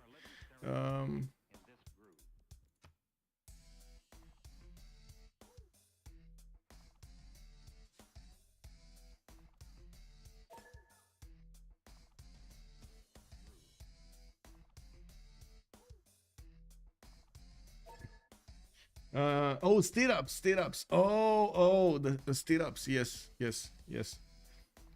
He went the stirrups before printing. Okay. Did they join somewhere? I still don't see them.